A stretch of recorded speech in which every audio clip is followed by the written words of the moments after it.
Honorable members, let us pray.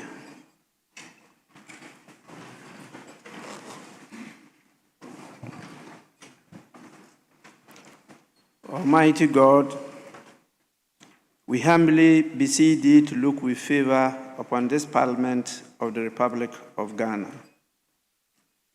Grant that it may perform its high duty as in thy sight. Give divine guidance to the President of the Republic, endow members of Parliament and ministers of state with discernment and vision, integrity and courage, that through the labors of government, this land and people may be well and truly served, and thy good purposes for the common human life be realized in our midst. O God, grant us a vision of our country, fair as it might be, a country of righteousness, where none shall wrong his neighbor, a country of plenty, where evil and poverty shall be done away with, a country of brotherhood, where all success shall be founded on service, and honor shall be given to the deserving, a country of peace, where government shall rest on the will of the people and the love for the common good. Bless the efforts of those who struggle to make this vision a living reality. Inspire and strengthen our people, that they may give time, thought, and sacrifice to speed the day of the coming beauty of Ghana and Africa. Amen.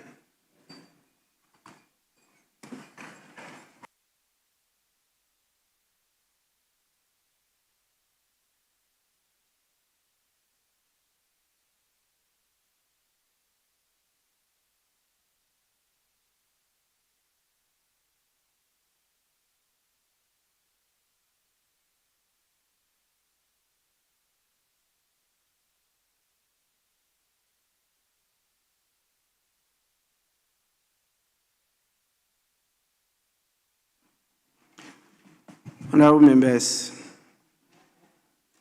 we will take item 4. I have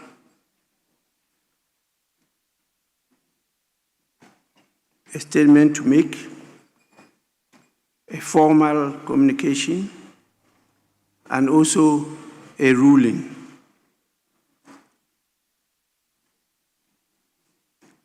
The formal communication has to do with what happened yesterday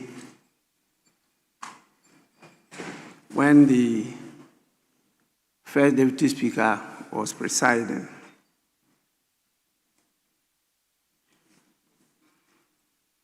I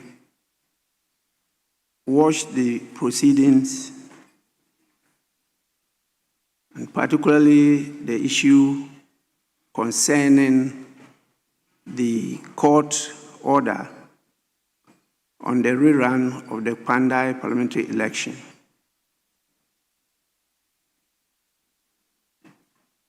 Honorable members, on Tuesday, 25th November 2025, the Legal Services Office of the House was served with an order from the Tamale High Court directed at the clerk to Parliament. Per the order, the court had ordered the second respondent, that is the Electoral Commission, to rerun the Pandai parliamentary election within 30 days. Honorable members, this order arises out of the election petition filed by Daniel Nsala Wapal, challenging the declaration of the Electoral Commission of Matthew Nyindam as Member of Parliament-elect for the Pandai constituency pursuant to the parliamentary elections held on the 7th of December 2024.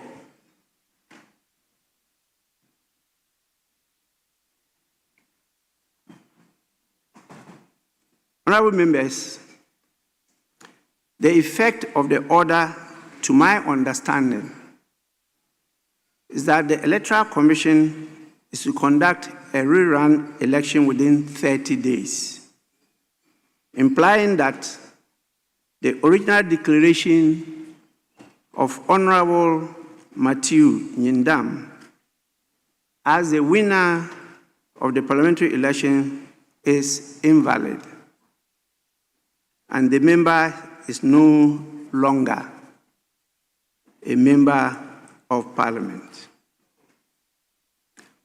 I, however, bring to the attention of the House the provisions of the Court of Appeal Rules 1997 CI 19 as amended in the Court of Appeal Rules 2020 CI 132, Rule 27(3), and it provides as follows. I quote, "There shall be a stay of execution of the judgment or decision appealed against for a period of 7 days immediately following the giving of notice of the judgment or decision," unquote. This rule appears mandatory in its terms and applies in every High Court decision capable of appeal. The Supreme Court in Mensah versus Ghana Commercial Bank, 2005 to 2006, Supreme Court Ghana Law Report at page 388, held that any execution commenced before the expiry of this 7-day period is premature and void. The Court of Appeal reaffirmed this position in Clenham Construction Limited versus Falcon Crest, the 7th of April 2022, emphasizing that the purpose of the statutory stay is to allow the losing party the opportunity to consider the judgment and determine whether to appeal or seek further relief. Justice Ba J.A. explained the position of Lord Das, and I quote him, "The plain meaning, scope, and effect of Rule 27(3)(b) CI 19 is that in respect of any ruling, judgment, or decision of the High Court of whatever description, in respect of which an appeal can be filed, and further, in respect of which an application for stay of execution or proceedings could be filed, they shall operate a statutory stay of execution or proceedings for a period of 7 days.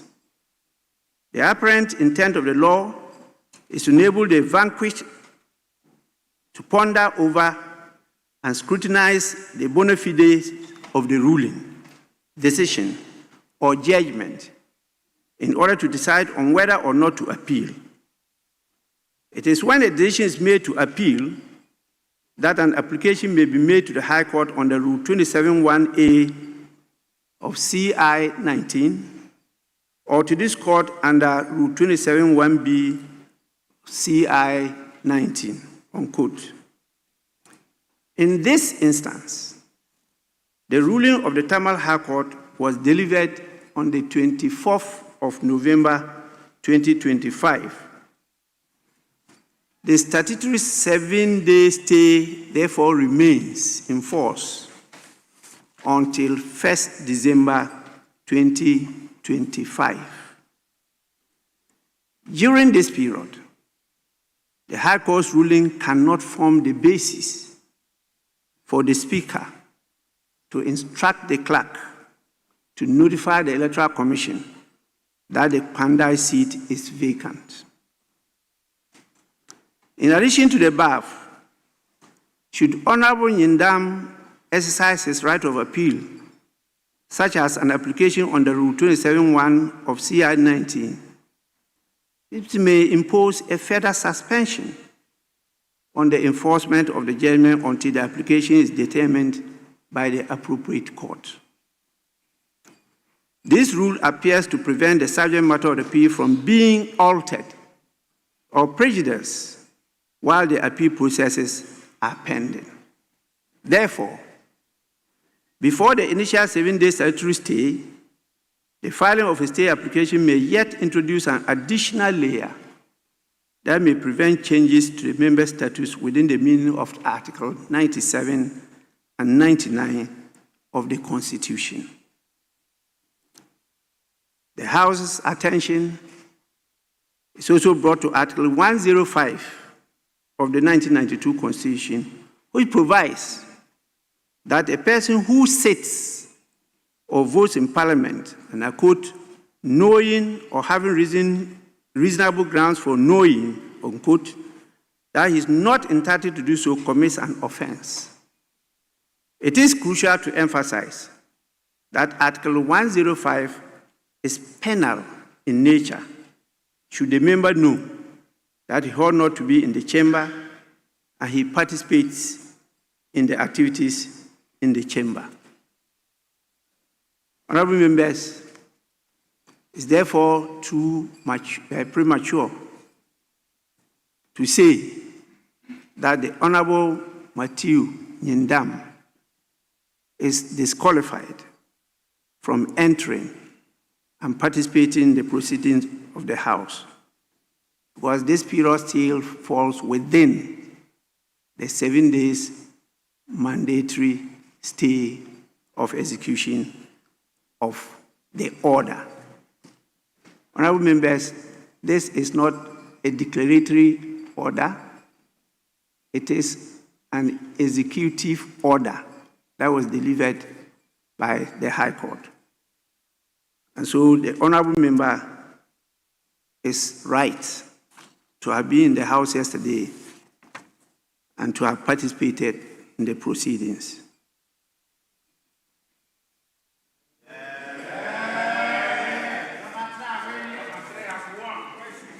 Honorable members, as I indicated, I had a second job to do, and that had to do with the ruling.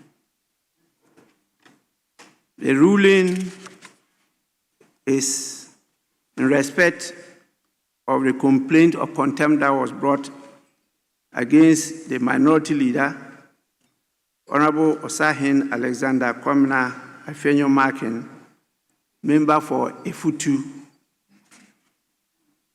and minority leader of the House.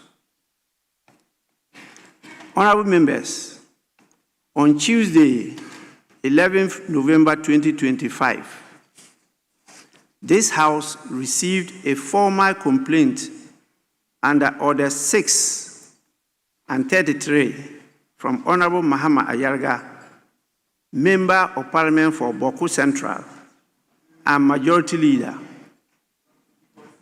The complaint alleges that Honorable Osahin Alexander Kwamina Afenyo-Markin, Member for Efutu and Minority Leader, has engaged in conduct which, if substantiated, may constitute contempt of Parliament and a breach of parliamentary privilege pursuant to Orders 30 and 31(0) of our standing orders.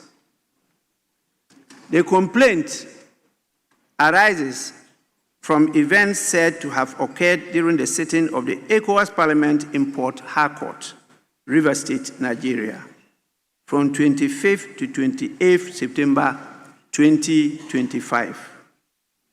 According to Honorable Ayarga, Honorable Afenyo Markin attended that session of the ECOWAS Parliament in contravention of a duly adopted resolution of this House, which excluded his name from Ghana's delegation to that regional parliament.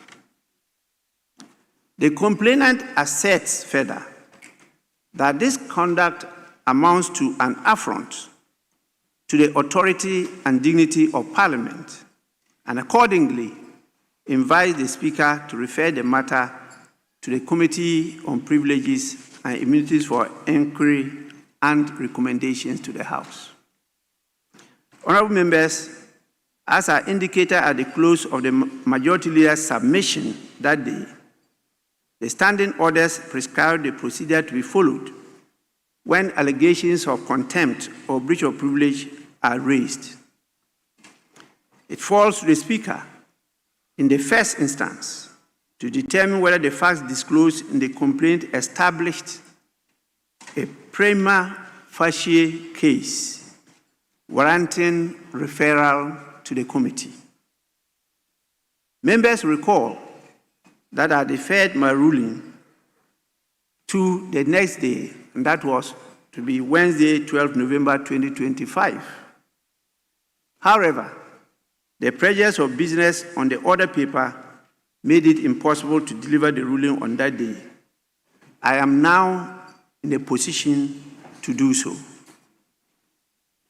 In considering this matter, I have reflected carefully on the facts alleged, the standing orders, and the relevant constitutional and statutory provisions governing 1, the authority of Parliament, 2, the binding force of parliamentary resolutions, and 3, the scope of Parliament's contempt jurisdiction.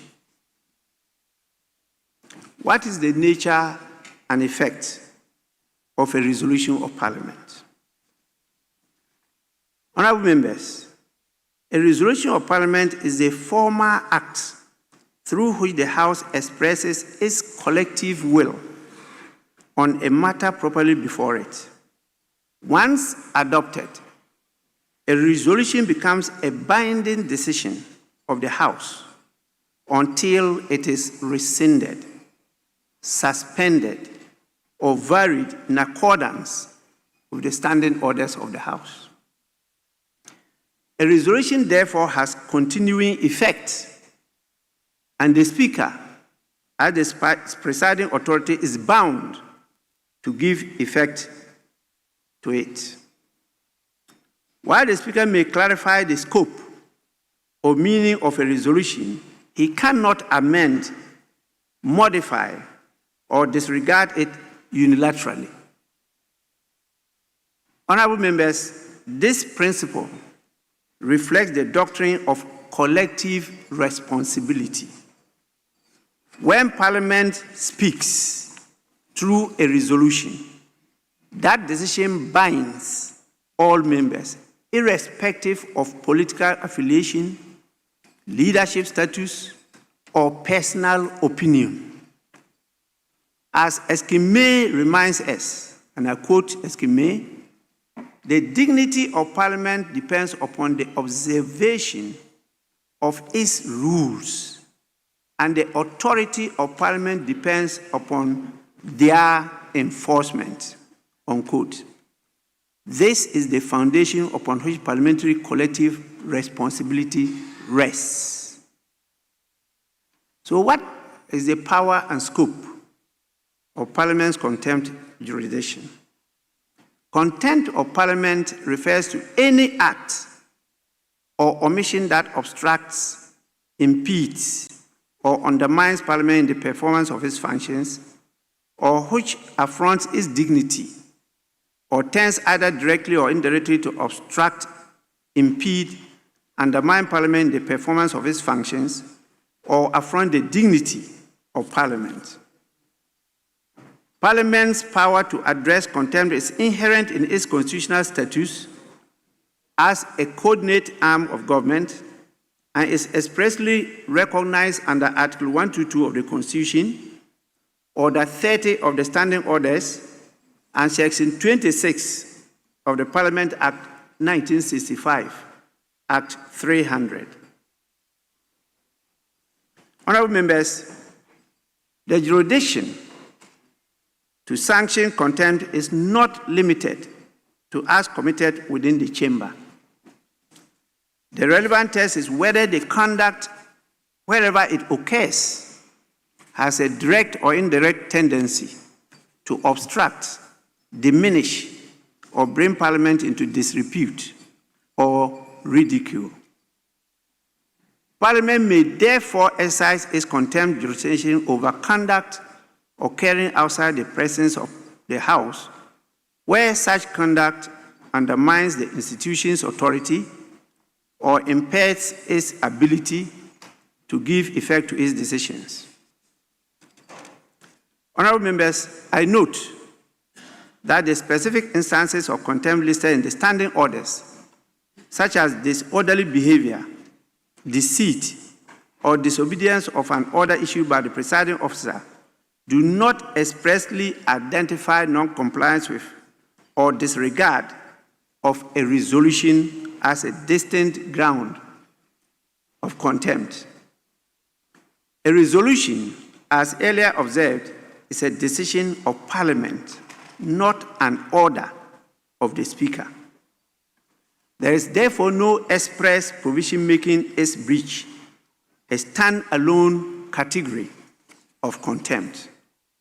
However, Section 26 of Act 300 makes clear that the enumeration of contempt grounds is not exhaustive. Parliament retains the right to treat as contempt any act that impedes its functions or affronts its dignity. Order 31A similarly contemplates conduct, whether specific or general, that brings Parliament into disrepute or undermines its institutional authority. It is within this broader category that the present allegation must be assessed. Honorable members, it is useful to consider what constitutes an affront to the dignity or authority of Parliament. Orders 30C and 31 prove directly or indirectly brings Parliament into disrepute or which undermines its authority, reputation, or dignity may amount to contempt. These capture behavior that, while not obstructing proceedings, undermines Parliament's standing, coherence, or credibility. An affront to the dignity or authority of Parliament may arise where a member's conduct A, challenges or disregards a valid act or decision of the House. B, diminishes the institutional authority of Parliament or the Speaker. C, undermines public confidence in the discipline, unity, or dignity of Parliament. Or D, brings Parliament into disrepute before state organs or external bodies. Unlike other specific grounds of contempt set out in the standing orders, this category focuses not on the place where the act occurred, but on its effect. Conduct that conveys the impression that Parliament's decision may be ignored without consequence qualify as an affront to dignity, even if committed outside the presence of the House. Democratic experience across the world teaches that institutions endure not by their formal design alone, but by the conduct of those entrusted with them. The strength of this House, therefore, rests not merely in its constitutional design, but in the consistent respect members accord to its decisions and processes. Honorable members, having reviewed the complaint, the standing orders, and the governing principles, I am satisfied that the matter raised prima facie implicates the dignity and institutional integrity of this House. Pursuant to Order 34.1, I therefore refer the matter, the complaint lodged by the Honourable Member for Bawku Central and a majority leader to the Committee on Privileges and Immunities for examination, inquiry, investigation, and report to the House. The committee is directed to 1. Ascertain the relevant facts giving rise to the complaint, including the actions taken by the House and by the Honourable Member concerned. 2. Review those actions taken within the framework of our standing orders and the applicable protocols of the ECOWAS Parliament. 3. Determine whether the conduct, if established, constitutes contempt of Parliament or a breach of privilege under Orders 30 and 31A. And 4. Make appropriate recommendations to the House for its consideration. In conclusion, honourable members, whatever our political differences, the authority of Parliament rests on a shared commitment to respect its decisions and uphold the integrity of its processes. Allegations that a member has disregarded a decision of this House must therefore be examined with fairness, constitutional fidelity, and a clear regard for the institutional independence of Parliament. I urge the committee to discharge its mandate with diligence, impartiality, and decorum, ensuring that all parties are given a fair hearing. Until the committee completes its inquiry and responds to the House, and reports to the House, I advise honourable members to refrain from public commentary on this matter in order to preserve the dignity and unity of this august House. I thank all of you for your attention, and I pray that discipline will prevail in this matter. Thank you so much.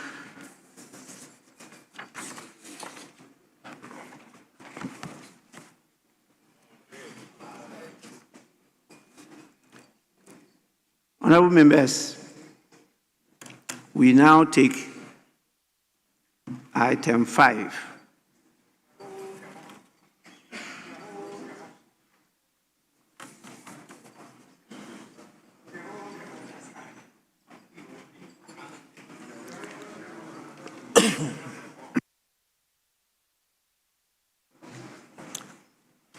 Correction of votes and proceedings and official report.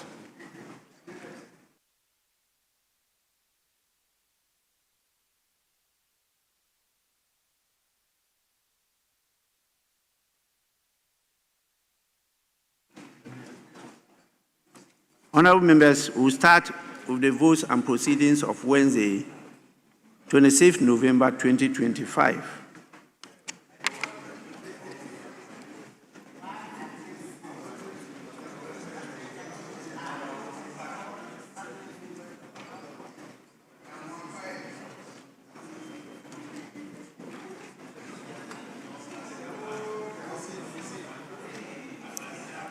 Page 1, page 2, page 3,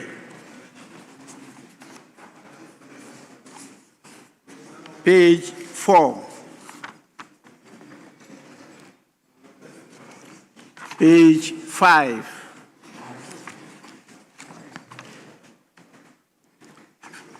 page 6.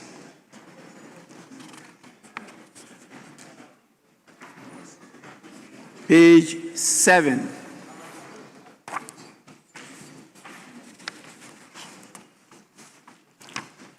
Page 8. Sorry, page 7. Thank you, Speaker. Speaker, sorry, I was on my feet at page 7. Item 5D. Speaker, I humbly propose that we insert the word "of" after "peoples," so that it stands as staff and peoples of.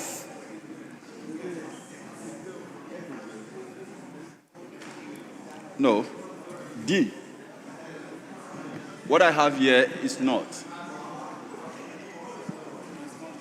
Yes, D. D, as in dog. Yes. Delta, sorry. Staff and peoples of. So if you could insert the word "of." Thank you.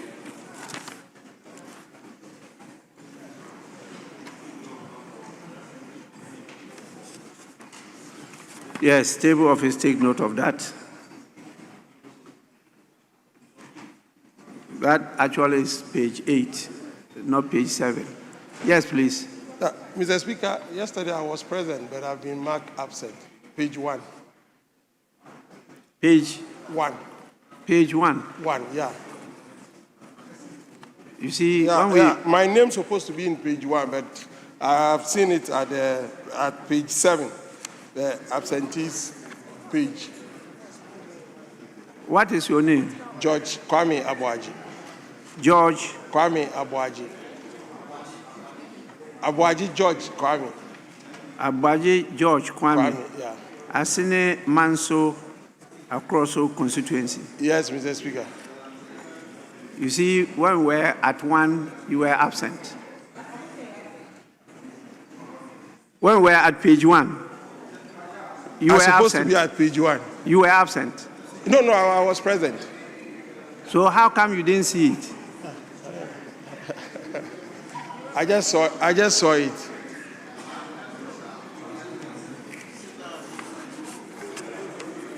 Table office, kindly cross-check your records, and if what he says is true, capture him as present. Page 9. Oh, sorry. Yes. Is it page 8? Page 7, Right Honorable Speaker. I have inadvertently been added to the list of those who were absent yesterday, but I was conspicuously here from beginning to the end yesterday. Number 11, Dixon Chireduya. How do you know it was inadvertence? Because I was here from beginning to the end, so I assume it was a mistake. Page 7. So if the records don't show that you were here, he's always punctual.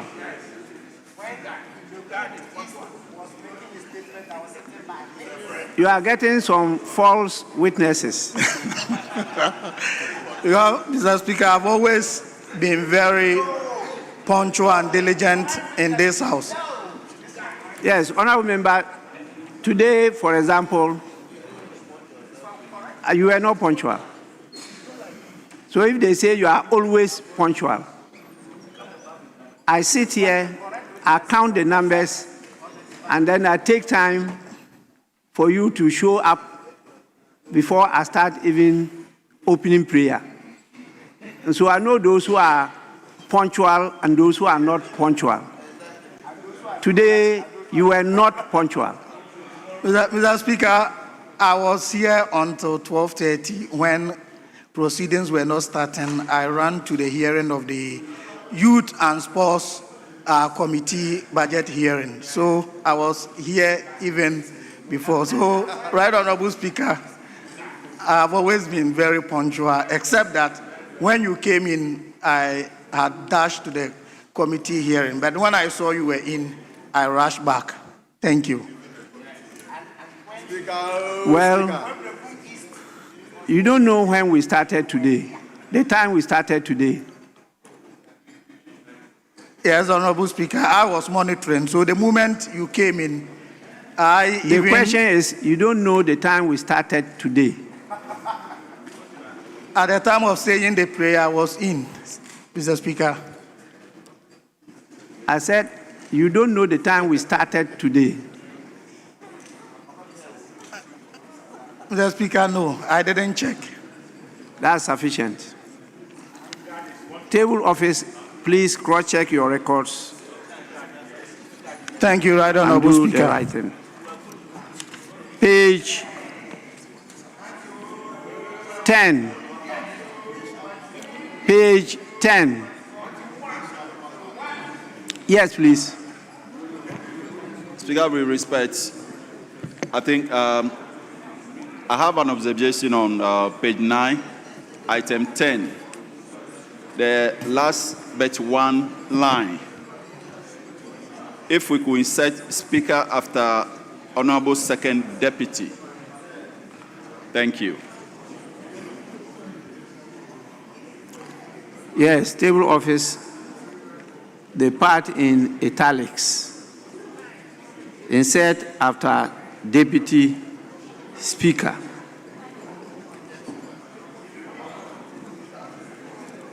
Page 10.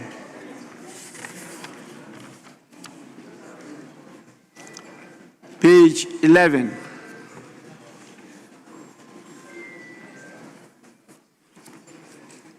Page 12.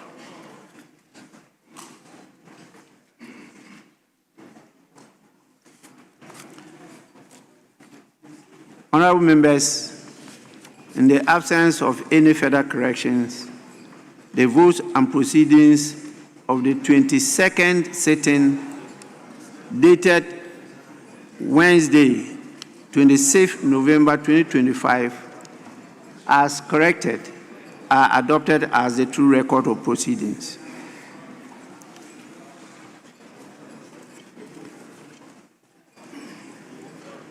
Are we ready for urgent questions?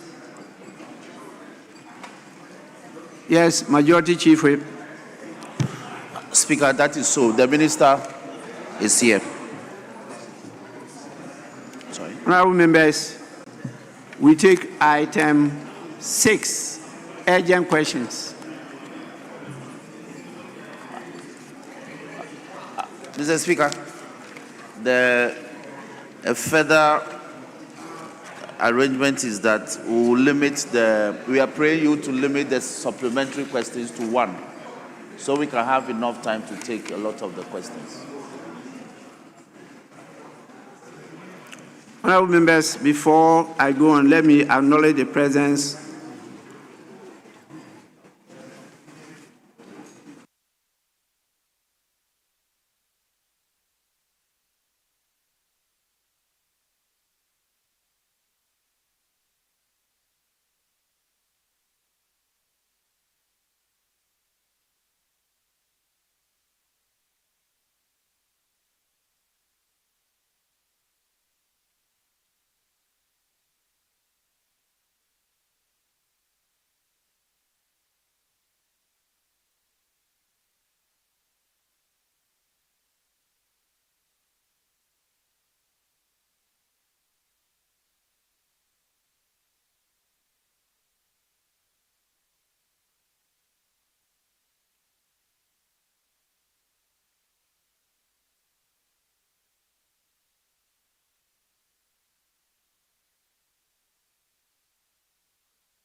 Honorable members, we could go on with the urgent questions while some things are sorted out.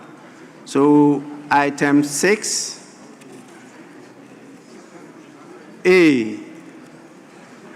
The urgent question stands in the name of Mr. Patrick Yabuama, Member of Parliament for Okaukwe Central. Honorable member, you may ask your question now. Thank you very much, Mr. Speaker. Mr. Speaker, I rise to ask the Minister for Education what measures the ministry is implementing to finance the upcoming end of academic year examination in public basic schools and prevent the charging of exams fees. Thank you. Yes, Minister.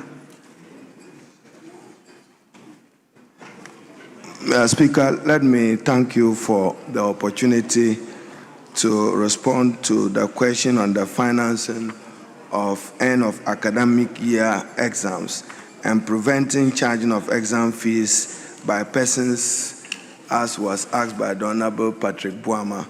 And Mr. Speaker, to put it in context, examination is assessment and is within the remit of the West Africa Examination Council. And Mr. Speaker, we recognize the right of every child and person to have the right to equal educational opportunities and facilities. And with a view to achieving the full realization of that right, we are reminded that basic education remains free, compulsory, and available to all. It's regrettable that since the implementation of the 1992 Constitution, 30 years on, Ghana has not been able to attain free, compulsory, universal basic education. We would need the support of this House to ensure that every Ghanaian child gets educated so that our national literacy rate can improve. Korea today is boasting of a national literacy population of 98%. Ghana is still around 78% with wide disparities.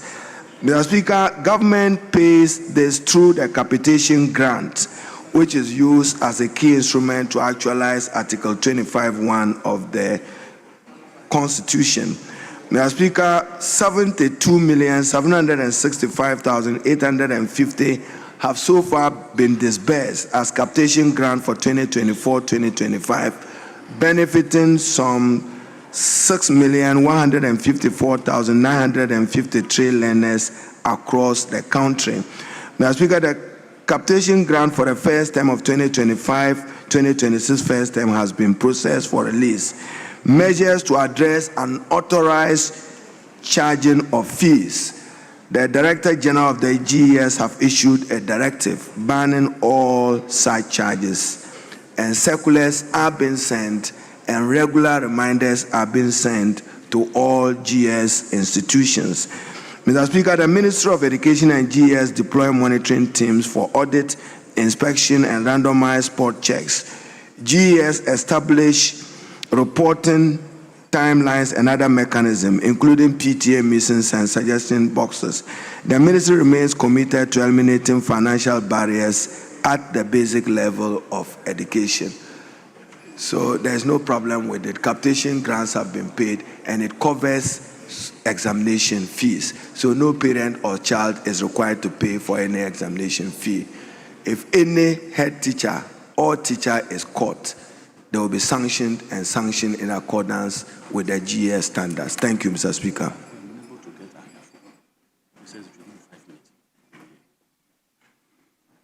I'm told the agreement is one supplementary question, so you can do so. Mr. Speaker, I don't have any supplementary question. I Okay. thank the Minister for answering my question. Thank you. We now take 6B, who signs in the name of Mr. Emmanuel Kweku Buam, the Honorable Member for Pro East. Honorable Member, you may do so now. Thank you very much, Honorable Speaker.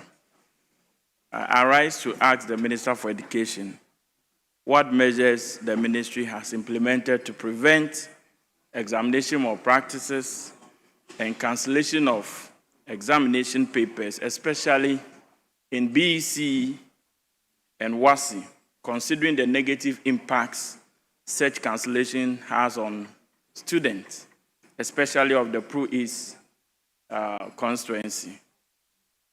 Thank you. Minister. Mr. Speaker, thank you very much.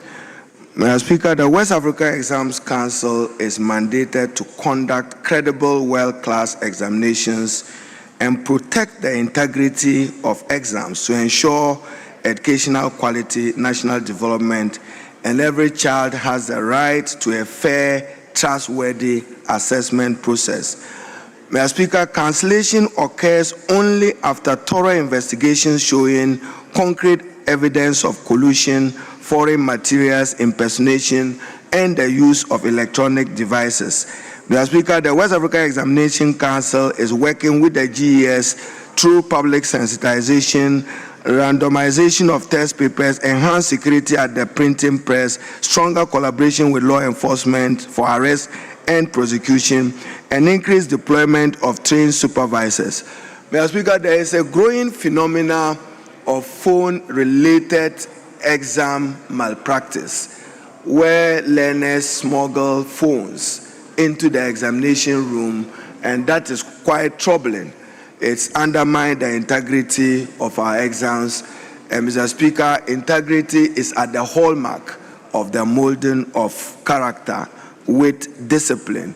Mr. Speaker, anytime the West Africa Examination Council, they will normally put the school on notice that we are investigating a certain unacceptable conduct. Where they finish the investigation and there's evidence to it, they will proceed to sanction. So there are many areas where the West Africa Examination Council will decide that this particular town or school is not fit for purpose for the conduct of exam arising out of misconduct from them by students or teachers or in collusion with both. Government takes a serious view of it, and the assessment institution takes a serious view of it. What we need to do is to grow our learners with integrity. Mr. Speaker, we are currently revising the curriculum for kindergarten to primary 6, and we are incorporating integrity and ethics into the training of young Ghanaians so that they know the values of patriotism, responsibility, and integrity. I thank you, Mr. Speaker. Any supplementary question? Honorable members, First Deputy Speaker to take the chair.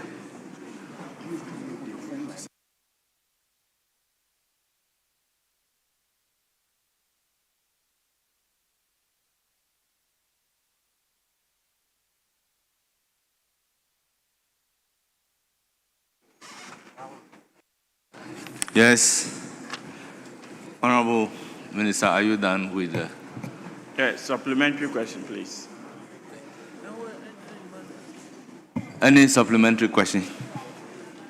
Yes, right, Honorable Speaker. From the response of the Minister, yes, it is certain that a lot of these malpractices are related to mobile phones. Mr. Speaker, to interest you to know that Bono region and Ahafo region, between 2021 and 2024, Honorable member asks a supplementary question. Happen to be the highest of all the malpractices. I want to find out from the ministry, is there any specific intervention for these regions, as most of them are affected? Is there any specific intervention? Yes, Honorable Minister. Mr. Speaker, the ministry does not interfere with the work of the West Africa Exams Council. As I stated, it's an assessment institution, independent, autonomous. They are expected to uphold the highest level of integrity and ensure that they safeguard it. But Mr. Speaker, as I indicated, normally, after the conduct of exams through marking, they would alert the institutions that we are investigating some behavior or conduct. When they are satisfied that that behavior may have resulted in an examination malpractice, they will proceed to sanction it. Mr. Speaker, I currently have a proposal in my office that we should deploy CCTV cameras at the examination centers. We are looking at the cost of it and our capacity to be able to do that. But, Mr. Speaker, what is important is, as I said, learners must grow and learn with hard work and with integrity. I thank you. Any further supplementary? Thank you, Mr. Speaker. I'm okay. Thank you. Thank you. Yes. Mr. Speaker, we agreed at conclave that a sponsor of a question will have only supplementary, so we can have enough time. Very well. To take the rest. Very well. Yes, Honorable J. Asamoah. Mr. Speaker, thank the Minister for his response to the exam malpractices. Mr. Speaker, we want to know from the Honorable Minister, to improve on this, how is the ministry working to collaborate with WAEC so that we can also introduce the serialization and digitization of our exams to help curb down this exam malpractice? Thank you very much, Honorable Minister.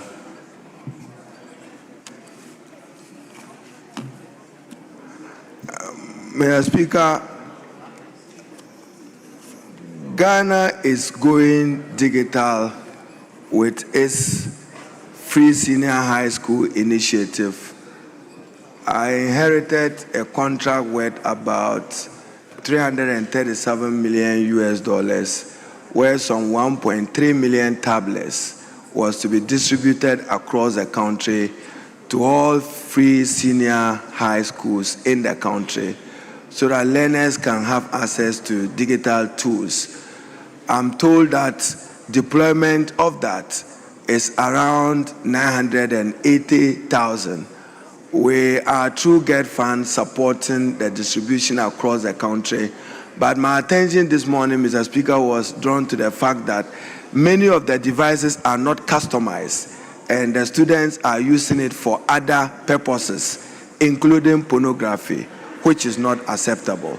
And therefore, Mr. Speaker, government is taking a high view of it, and there must be restrictions as to what the tablets can be used for, and it should be used strictly for purpose of study. The curriculum is offloaded onto the tablet. It will facilitate digital learning.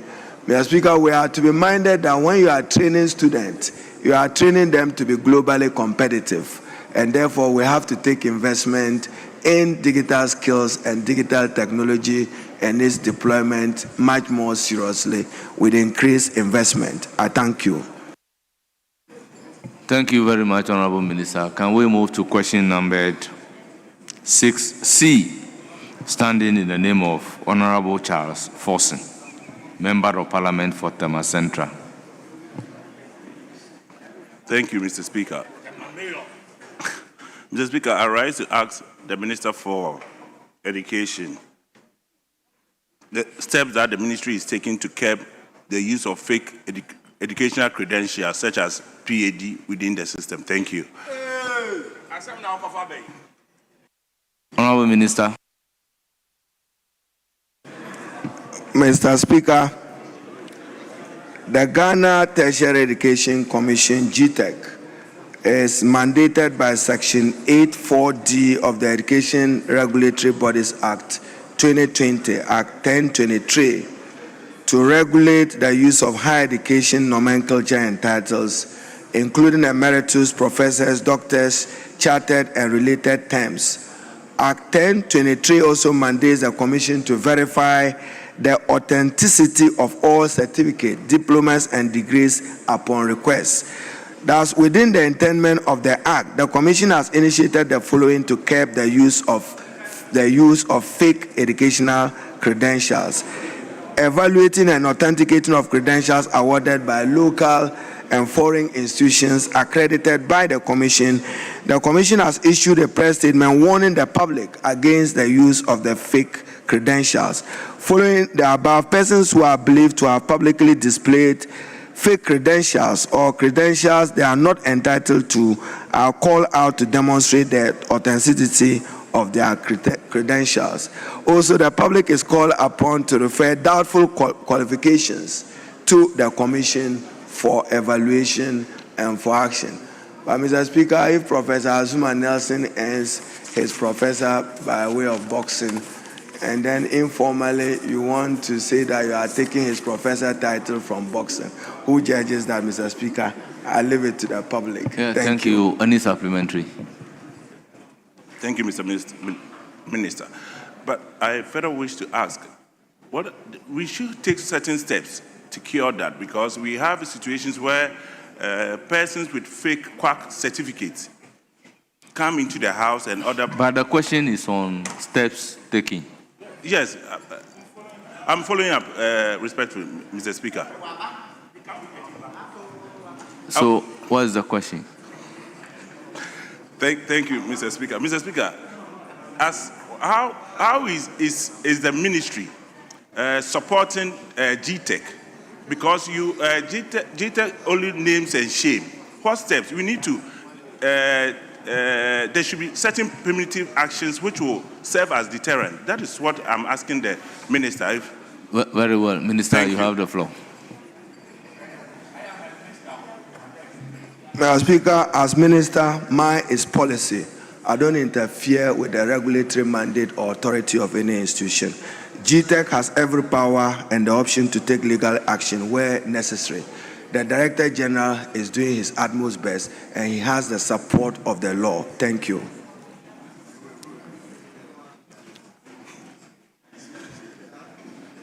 You've heard the agreement.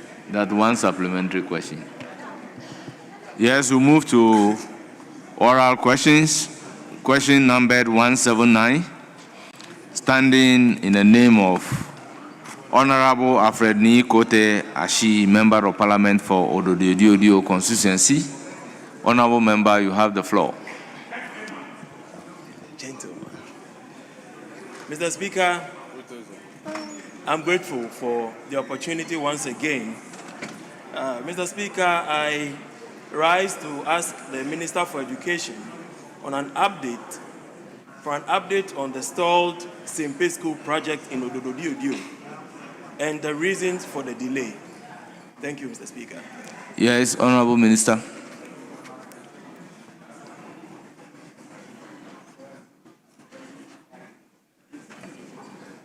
Mr. Speaker, the Accra Sempe Basic School is located in the Ashedi-Keteke sub-metro of the Greater Accra region.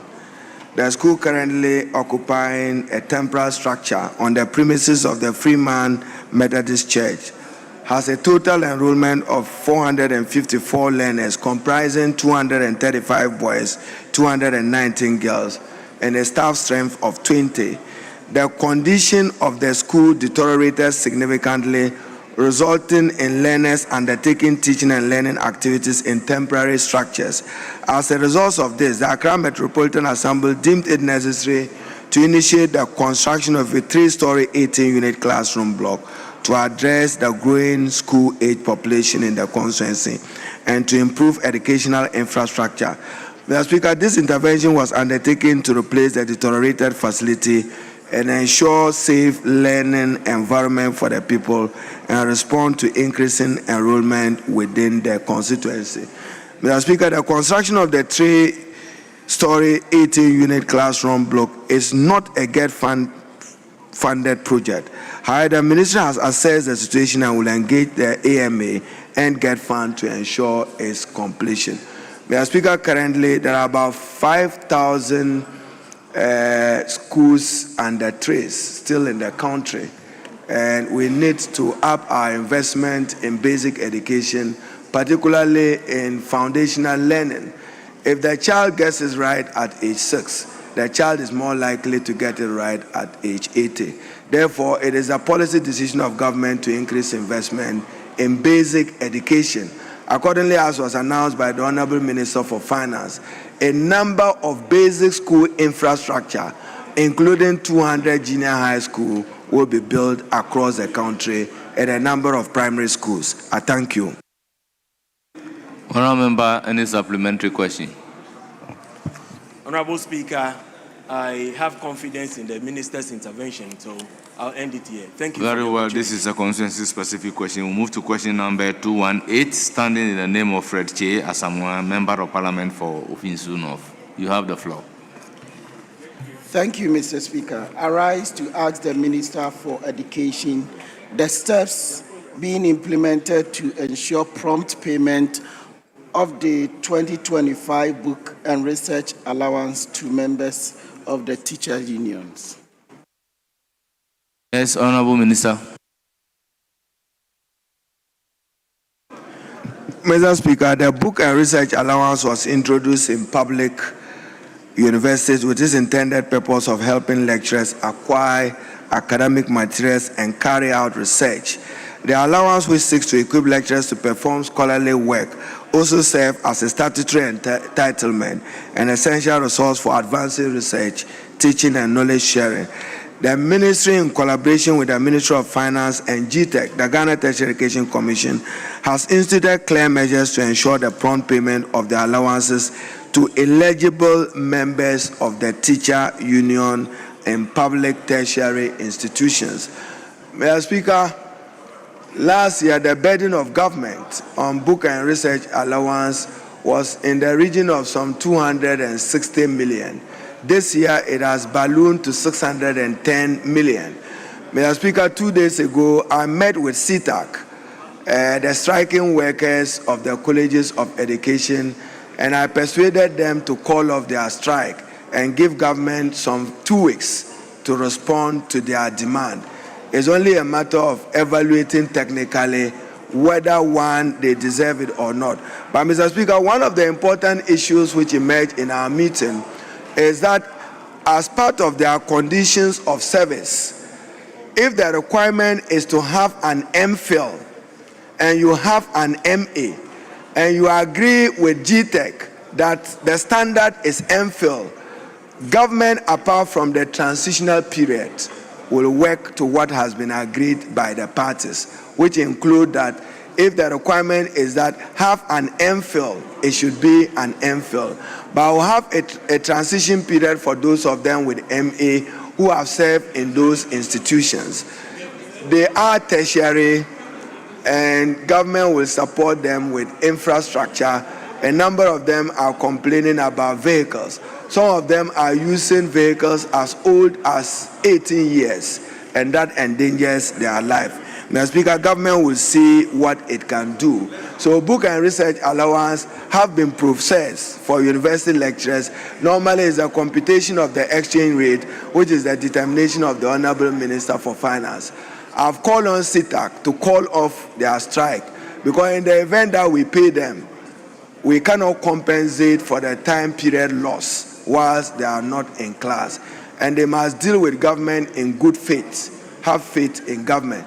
But, Mr. Speaker, it's important to add that these outstanding allowances date back to 2022. I thank you, Mr. Speaker. Thank you so much. Yes, supplementary question.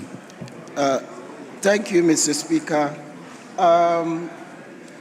A copy of a letter available to me from the University Teachers Association of Ghana, that was in October, definitely had the notice of industrial action as a result of this book and research allowance. In July this year, I had put in this question. So, Mr. Speaker, my follow-up question to the Honorable Minister: what other measures are you putting in place to reduce the waiting time and the anxiety that boils up with our teacher unions so we can improve on our educational system?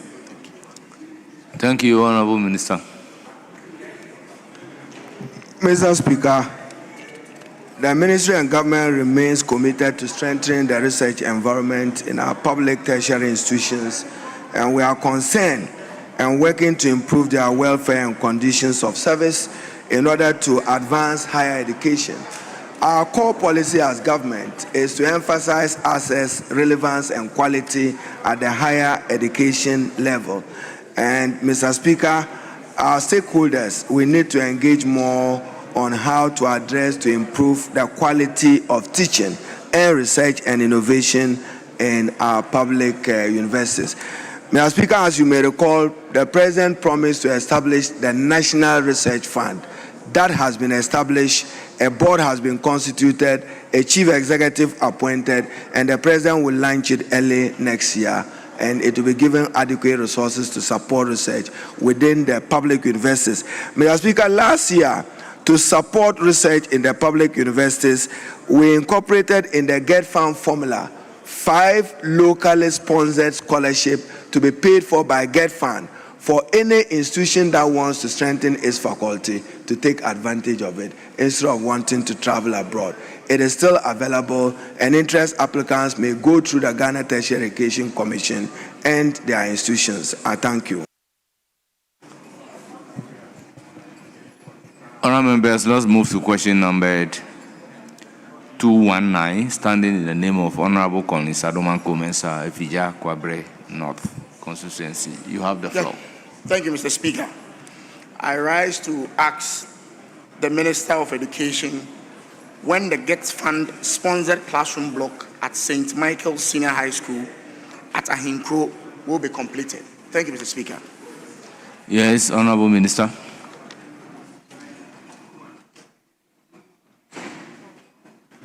Mr. Speaker, St. Michael's Senior High School is located in the Fija Kwabre North District of the Ashanti region.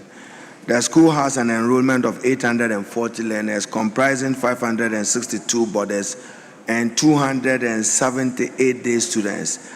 There is currently one Get Farm project ongoing in the school, the construction of 12-unit classroom block.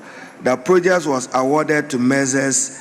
Bajin Solar Company Limited November 5, 2018, at a contract sum of 1.2 million and being supervised by Messrs. Amalgamated Group.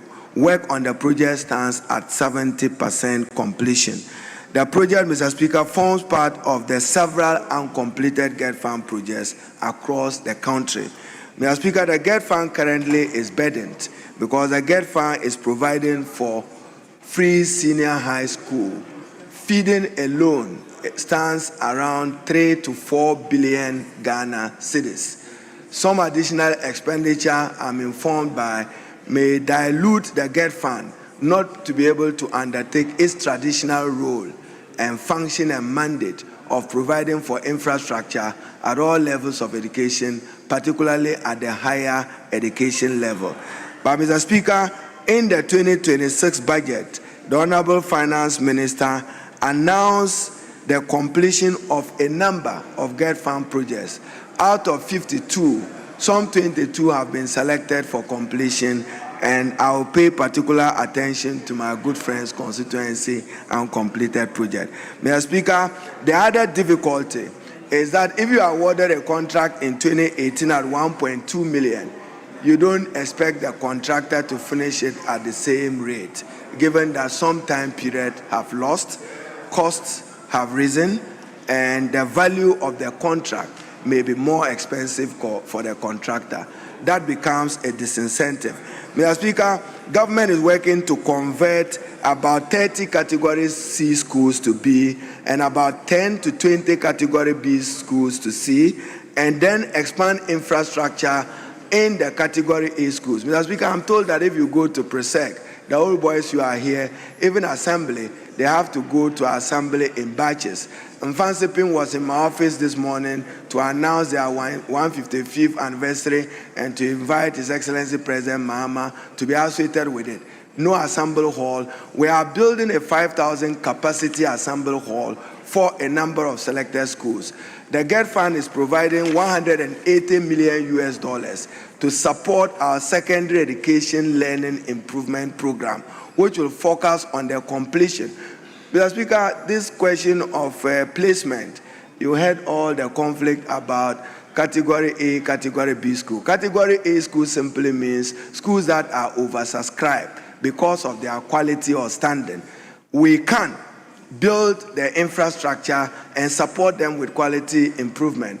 Mr. Speaker, with some regret, I know that in the whole Northeast region, there is no single Category A school. In the whole of the Savannah region, there is no single Category A school. OT region, no Category A school. Yet, all these learners are to compete with the likes of their colleagues in Mfansipim, Adisadal, or Wegehe. We need to respond to the equity challenge and ensure that through expanded infrastructure, both dormitories and classrooms. Mr. Speaker, what happened significantly between 2018 and yesterday was that whilst the transformative initiative for free senior high school, one, we didn't define what is free. What is free? It is just about feeding. Mr. Speaker, the President has directed me that in urban areas, we should build large day schools, like the Kwabinya type of school, maybe in Kaswa or in Nima or in Ayawasu, Bubuashi area. We can do that kind of it.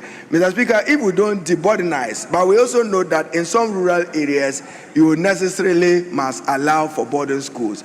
There are about 46 applications in my office from MPs seeking to convert day schools to boarding school. It comes at a cost.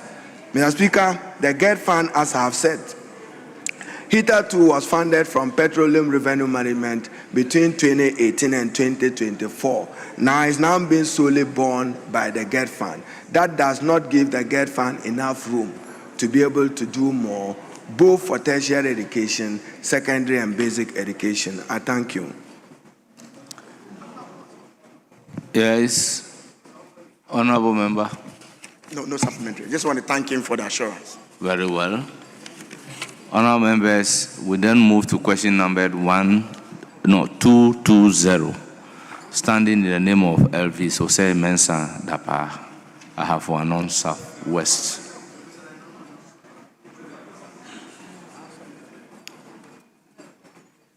Thank you, Mr. Speaker. I rise to ask the Minister for Education about the stance of the ministry on the refusal of the chairman of the National Democratic Congress, NDC, in the Afano Southwest constituency to commissioning a safe and a prepared educational facility, that's my Council Methodist KG block, as well as the suitable interventions being implemented to ensure that the school children are not further deprived. So as we wait for him to come and speak.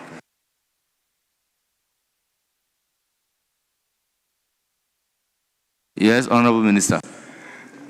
Mr. Speaker, I'll be happy to go with my colleague, the Honorable Elvis Osei Mensah Dapa, at a convenient date in December to commission the facility for him. The office of minister goes beyond the watershed of partisanship. That is a state property invested with taxpayers' money. Every Ghanaian is entitled to the full benefits of the rights and benefits guaranteed under the 1992 Constitution. And therefore, it is not the case that the chairman of the NDC in Afuana South, he probably was just supervising it. Once it's completed, it becomes GES government property. Give me a date. I'm free after 4th December. I probably may be in the region between the 12th and 20th of December, bearing my role in Parliament here. I'll be happy to commission it. Mr. Speaker, last 2 weeks, I was in Bimbila to commission a similar facility for which I had the same reasons, which was funded by the GMPC Foundation for the Bimbila Senior High School. The reason the commission delayed, I had the same political undertones. No, I was on my way to Bimbila to commission it when my attention was drawn that the GMPC Foundation, which funded the project, was not invited to the project. I thought that was not good enough, and therefore I deferred it. So I'll be happy to go and commission it for you. Don't be too worried and concerned about any chairman standing your way. Thank you. Yes. Speaker, let me commend the Minister of Education for his assurance to the Honourable Member. The Honourable Member has personally complained to me, and I had cautioned that he should reach out to you. You are the type of person who will not introduce partisanship as far as our educational facility building is concerned. So I want to urge the Minister to honor his words and ensure that, and I know you are a man of honor, this matter is resolved ASAP, for it not to degenerate into unnecessary partisan colors. So I want to assure the Minister that we on this side of the House will cooperate with you to ensure you do what you have just put on record. But the Honourable Member is a very friendly, I don't know if he has a follow-up, but he is a very friendly person who is available to travel with you to the constituency to get these matters resolved ASAP. I thank you, Speaker. Honourable Member, do you have a follow-up question? Mr. Speaker, I just want to thank the Honourable Minister for his assurance. Thank you. Thank you. Honourable Minister responsible for education, on behalf of the House, I thank you very much for attending upon the House to respond to the questions slated for you. Thank you. You are hereby discharged. Yes, honorable members, by consensus, for now, this brings us to the end of question time. Then we'll move straight to item number 8. Honorable members, we shall now conclude the commentary on the statement made by the Honorable Minister for Finance on the budget statement and the economic policy of government of the Republic of Ghana for the year ending 31st December 2026. Before calling on the minority leader, indulge me to announce the presence of our revered guests. We have students from the Learning Center, led by Emmanuel Doona Okla, a teacher. They are from Tema Central, they numbered 43. We have Tain Yuhas, led by Tarsisius Nantale, president, and they are from, is it Huawei? They numbered 18. The minister, the member of parliament is there able to attend to you. Honourable members, I have the pleasure to introduce to you Honourable Dr. Sherif El Gabali, a member of parliament and the chairman of the African Cooperation Committee of the Egyptian House of Representatives, who is on a trade mission to Ghana. He is accompanied by His Excellency Oual Fati, Egyptian ambassador to Ghana. Ms. Hania El-Kadi, Deputy Ambassador. Ms. Nesrin Wihesh, Head of Trade. Honourable members, on your behalf, I wish him a pleasant stay in the country and a fruitful mission.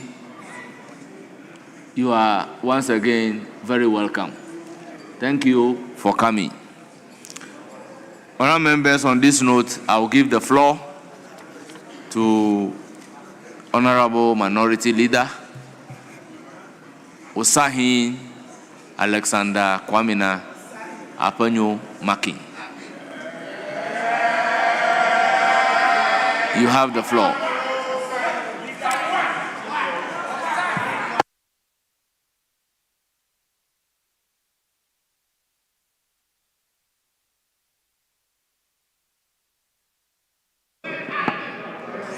You are speaking for 1 hour.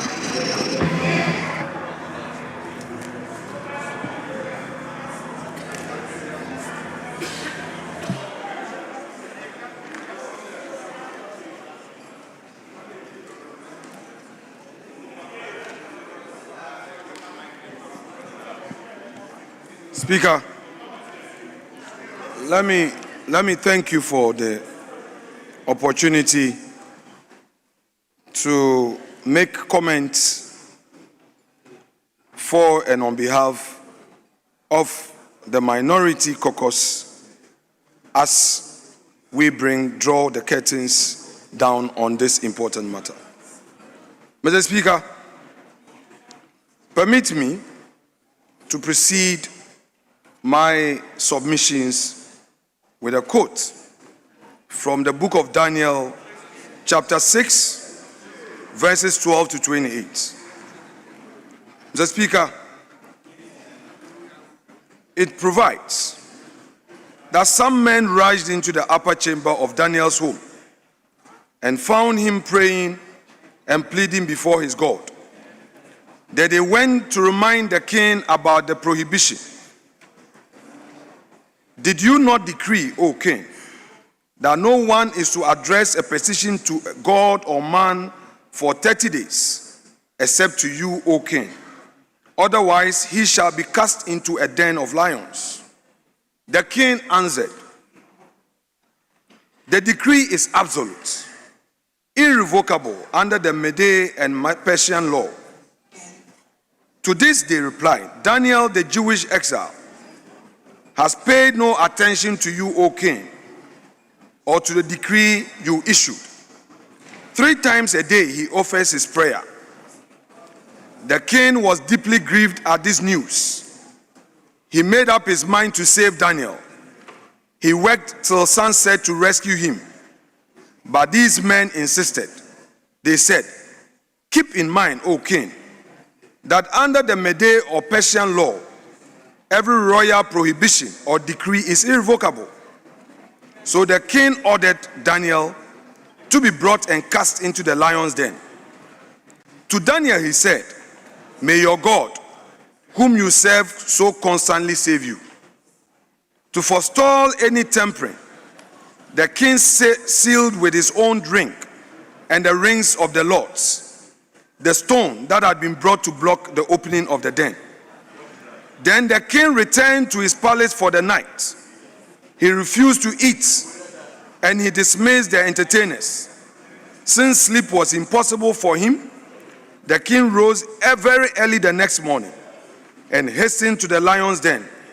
As he drew near, he cried out to Daniel sorrowfully, O Daniel, servant of the living God, has the God whom you serve so constantly been able to save you from the lions? Daniel answered the king, O king, live forever. My God has sent his angel and closed the lion's mouth. So they have not hurt me, for I have been found innocent before him. Neither to you have I done any harm, O king. This gave the king great joy. At his order, Daniel was removed from the den, unhurt, because he trusted in his God. The king then ordered the men who accused Daniel, along with their children and their wives, to be cast into the lion's den. Then King Darius wrote to the nations and the peoples of every language, wherever they dwell on earth, all peace to you. I decree throughout my royal domain, the God of Daniel is to be reverenced and feared, for he is the living God, enduring forever. His kingdom shall not be destroyed, and his dominion shall be without end. He is a deliverer and a savior, working signs and wonders in the heaven and on earth. And he delivered Daniel from the lion's power. Mr. Speaker, I proceed further with a quote from the 26th President of the United States of America, Theodore Roosevelt, on the 23rd of April, 1910. He addressed citizens of Paris on a speech titled Citizenship in a Republic at Sorbonne in Paris. Mr. Speaker, this was during his post-presidential tour of Europe. In veritable words, he reminded the world of one enduring truth. Quote, it is not the critic who counts, not the man who points out how the strong man stumbles, or where the doer of deeds could have done them better. The credit belongs to the man who is actually in the arena, whose face is marred by dust and sweat and blood, who strives valiantly, who errs, who comes short again and again, because there is no effort without error and shortcoming, but who does actually strive to do the deeds, who knows great enthusiasms, the great devotions, who spends himself in a worthy cause, who at the best knows in the end the triumph of high achievements, and who at the worst, if he fails, at the least fails while doing greatly, so that his place shall never be with those cold and timid souls who neither know victory nor defeat. To this end, Mr. Speaker, I want to urge my colleagues in the minority that although we walk through the valley of the shadow of death, we must fear no evil.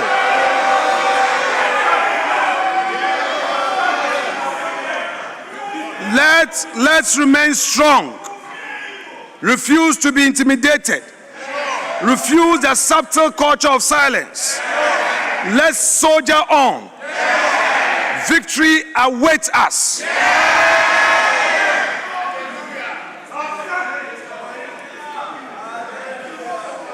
Mr. Speaker, the old wise saying reminds us that rising to eminence by merit, you live respected and die regretted. On this note, and with a heavy heart but clear duty, I come before you, Mr. Speaker, having defended budget in good times and reforms in difficult ones. I have stood on both sides of this aisle. I have seen government rise and fall and witnessed both the best of our democracy and sometimes its worst. But Mr. Speaker, rarely have I encountered a budget statement so detached from reality, so hollow in its promises, and so dangerous in its implications as the 2026 budget now before us. This is not a document of hope. It is not a blueprint for transformation. It is not even an honest accounting of our nation's condition. Mr. Speaker, this budget is built on propaganda, sustained by abandonment, and destined to deepen the suffering of ordinary Ghanaians. Mr. Speaker, simply put, this is not a budget. It is a national retreat disguised as a national plan. But Mr. Speaker, this government must keep in mind that it keeps repeating that it inherited a collapsed, comatose, lifeless economy in January 2025. But the World Bank, not the minority, not the MPP, but the World Bank, in its official Ghana review overview updated on October 6, 2025, records the truth. Quote, stabilization has improved conditions with 2024 growth at 5.7%. Mr. Speaker, this must sink. 5.7% real GDP growth in 2024 before this government touched the wheel. Now compare that with their own projections. In their 2025 budget, they projected growth at 3.3%, a collapse of 2.4 percentage points.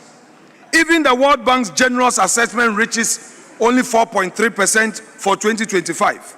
And for 2026, this budget promises 4.8%. The arithmetic is brutal. The 2024 under Nanado's MPP, 5.7 growth, this has been certified by the World Bank. 2025 under NDC, 3.3% to 4.3% growth, according to their own figures. Then the 2026 under the same NDC, they project 4.8%. If 5.7% growth is comatose, what name should we give to 3.3%? Paralyzed, dead, or arrival?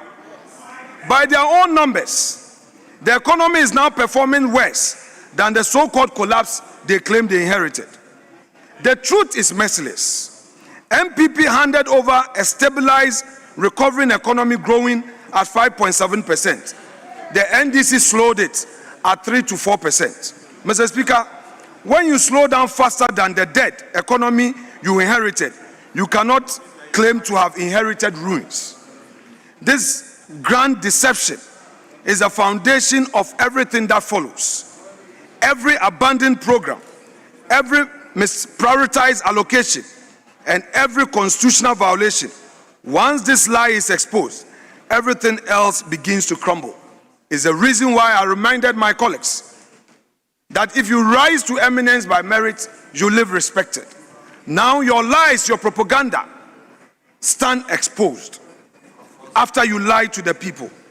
Mr. Speaker, let me turn to the human consequences of this deception. 6 Ghanaian women died in a stampede at Elwak Stadium. They were not there because they all dreamed of becoming soldiers. They were there because in an economy where jobs have vanished and opportunity has been strangled, any recruitment exercise looks a lifeboat. Those young women died because desperation met poor preparation in a context of mass joblessness. Mr. Speaker, their deaths are not random. They are a direct consequence of policy abandonment. They are human costs of government that has slowed economic growth and quietly killed the very programs that once absorbed labor and gave young people hope. If planting for food and jobs was still robust, if 1D1F was still expanding, if Agenda 111 was employing workers across the country, the probability of thousands of desperate young women piling up at the gate would have been far lower. Before we discuss billions and percentages, let us remember, their death must not be in vain. Their budget must be judged by whether it prevented another Elwak or guarantees more. On that test, Mr. Speaker, this budget fails catastrophically.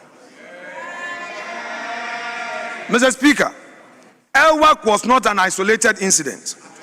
It was a direct consequence of economic policy that has methodically dismantled every viable pathway to employment. Consider the evidence. 32% of youth aged 15 to 24% are unemployed. These statistics reflect a challenge we inherited when we assumed office in 2017. Yet we actively address these through structured programs. Planting for food and jobs, 1D1F, Agenda 111, and the Youth Start entrepreneurial funding and training. Whilst imperfect, these programs constituted a functioning employment architecture that delivered 5.7 economic growth. This government's response, systematic demolition. They eliminated the PFJ without replacement, 1D1F cancelled, they abandoned Agenda 111, and what do we see? Stagnation. Having dismantled the working solution, they now offer an uncosted fantasy of 800,000 new jobs and a betrayed manifesto promise. Where is the 1 million coders that has been reduced to 100 million without targets, alongside declining growth to 3.3%? Let me be blunt. Their priorities are in the least a scandal. They can find billions for new presidential jets, yet find a fraction of that for their jobs for the youth. What matters more, the comfort of a new presidential jet or the survival of millions on the ground? Mr. Speaker, this is not just hypocrisy. It is a declaration of war on the aspiration of our children. The young women at Elwak did not just die. They were sacrificed on the altar of political vanity and breathtaking incompetence. We will not stand for it. Ghana's youth deserve better than ghost programs and empty promises. They deserve the ladder of opportunity this government so cruelly destroyed.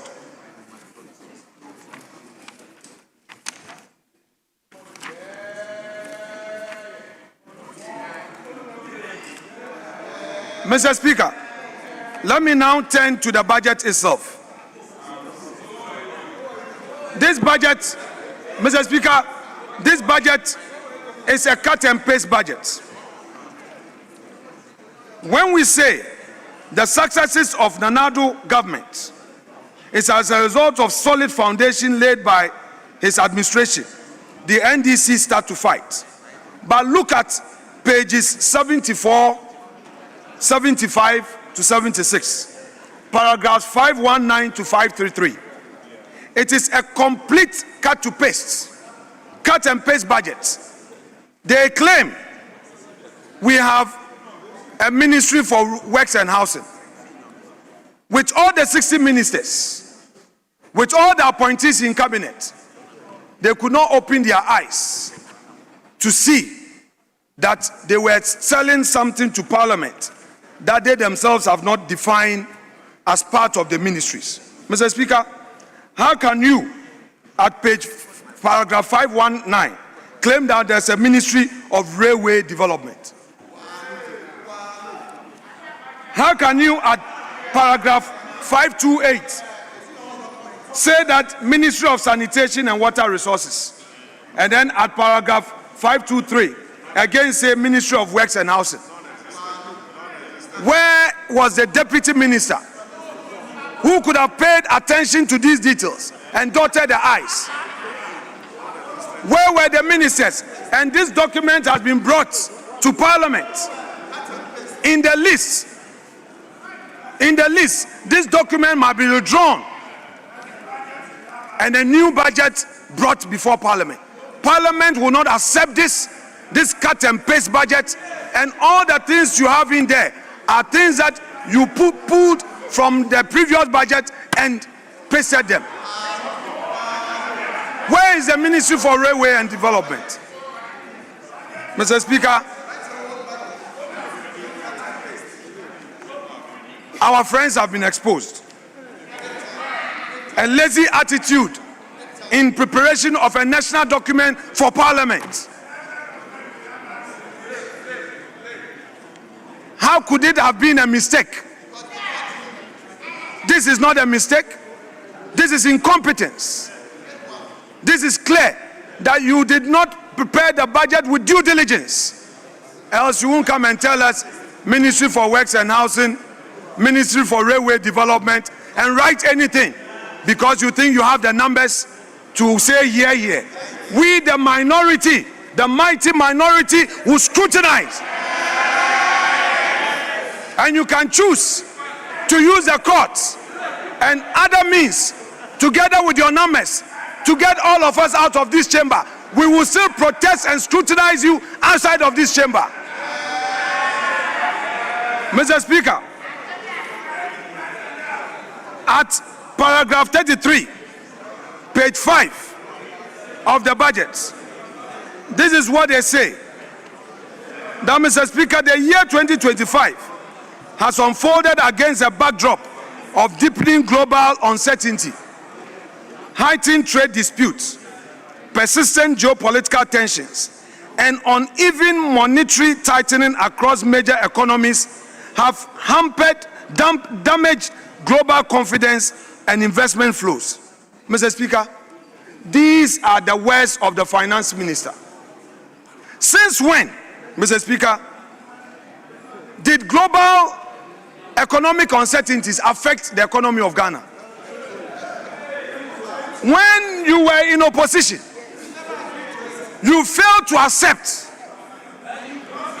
that global economic challenges had effects on Ghana. Today, in presenting your national budget, you are blaming global uncertainties has haven't affected you. Mr. Speaker, our friends have been exposed. Their hypocrisy now known to the people of Ghana, that this is not a group of principled political leaders, but a group of convenience political leaders. Each day in government, they change their positions.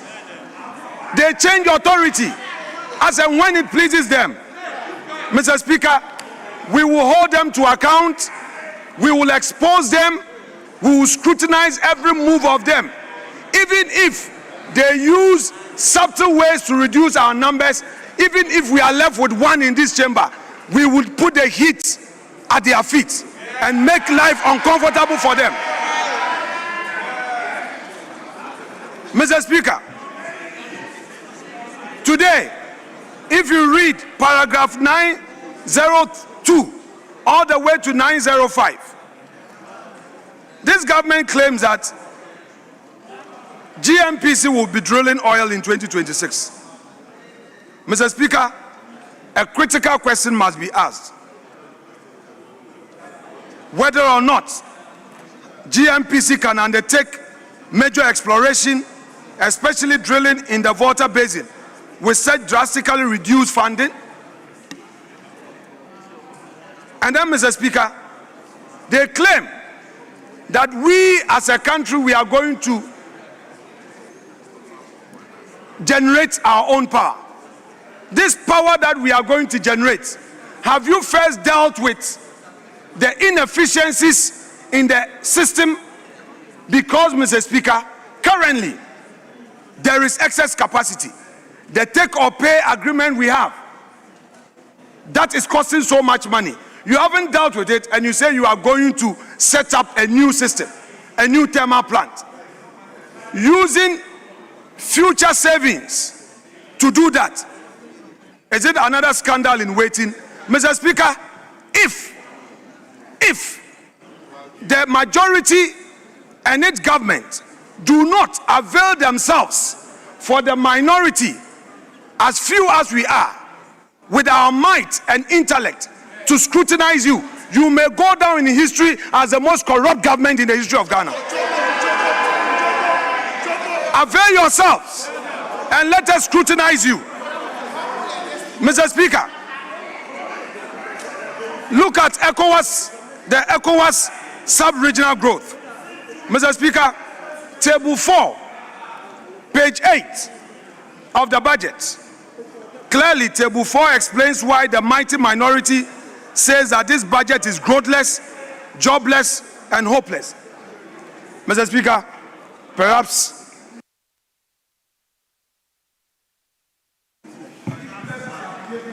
Honorable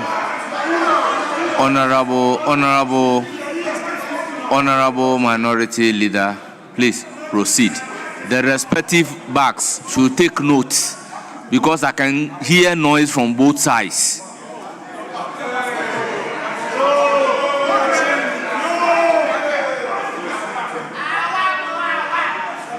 So we should all remain silent and listen to the debate.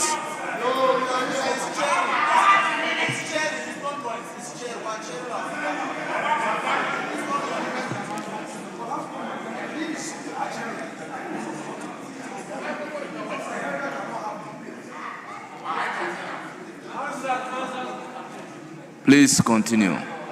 Thank you, Mr. Speaker. Mr. Speaker, the Ghanaian story, when compared to our peers in ECOWAS, is nothing good to write home about. From their own table 4 at page 8, it is clear all other countries in the sub-region did so well in terms of their growth. Mr. Speaker, if you walk through this list one by one, their incompetence is exposed. We are asking them, where are the jobs? Ejumanu wahe? Where is the 24-hour economy? It is clear that 24-hour economy no atonsio. Mr. Speaker, let's go to the industrial sector. Reference Appendix 1C, page 15. The NPP administration left a burgeoning industry sector that grew at 7.1%. Mr. Speaker, growth in that sector has declined to a paltry 3.6% in 2025. This decline is due to the lack of activity in the construction subsector. Numbers don't lie. Whereas construction subsector grew at 9.6% in 2024, growth in the sector has declined to 2.9% in 2025. Now you see why we have been clamoring for you to pay contractors. Even your own ministers, 2025, did not have their releases. Non-payment of arrears owed contractors means they have to move away from sites. Most road projects initiated have been abandoned. Agenda 111 have been abandoned. Contract construction is the bedrock of the industrial sector. A lot of Ghanaians get their daily bread when construction booms. You cannot profess a certain big push agenda and not pay hard-working contractors. You cannot profess big push agenda whilst projects started by the previous government is stalled. Mr. Speaker, the NDC administration must learn to pay contractors, continue road projects started by the MPP administration, continue the Agenda 111, continue the numerous projects in the educational sector, complete the bypass on the Accra-Kumasi Road, complete the Kaswa-Winneba Road, finish the Adenta-Dodowa Road, finish the Tamapampram stretch, complete the Swami interchange, and finish the PTC interchange. Mr. Speaker, the NPP administration under Nana Akufo-Addo has a record of over 13,000 kilometers of road. Mr. Speaker, the 13,000 kilometers road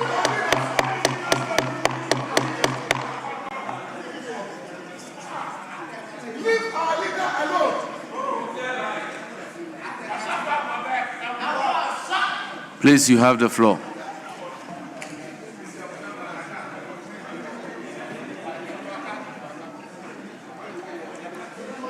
Mr. Speaker, the 13,000 kilometer plus road construction under the Nanado government, Mr. Speaker, can never be matched by this administration. Mr. Speaker, now let's look at revenue, fiscal performance. May I refer them to Appendix 2A at page 154 of the budget. Mr. Speaker, in presenting the budget in March 2025, the minister projected total revenues and grants of 224.93 billion, representing 16.1% of GDP. Mr. Speaker, the minority told the NDC to stop the voodoo forecasting because it was unachievable and that the figures were cooked just to make the budget look good. Mr. Speaker, unperturbed in the mid-year budget review, they presented a further revised revenue and grants upwards to 229.9 billion, representing 16.4% of GDP. Again, we warn them to desist from deceiving the Ghanaian public and potential investors. What do we see now? The Minister of Finance and his government have finally revised the end-year projected revenue and grant to 226.4 billion, a whooping 3.5 billion difference. Is this competence? Incompetence. Mr. Speaker, the bizarre aspect of all of this is that they disregarded the full facts and figures. They programmed to rake in 162.6 billion in the first 9 months of the year. And this programming was done significantly in July. Mr. Speaker, in the first 9 months, you were able to only get 11.1%. What are you hiding from the Ghanaian people? How can you raise 72 billion in 3 months when you only had 154 billion in 9 months?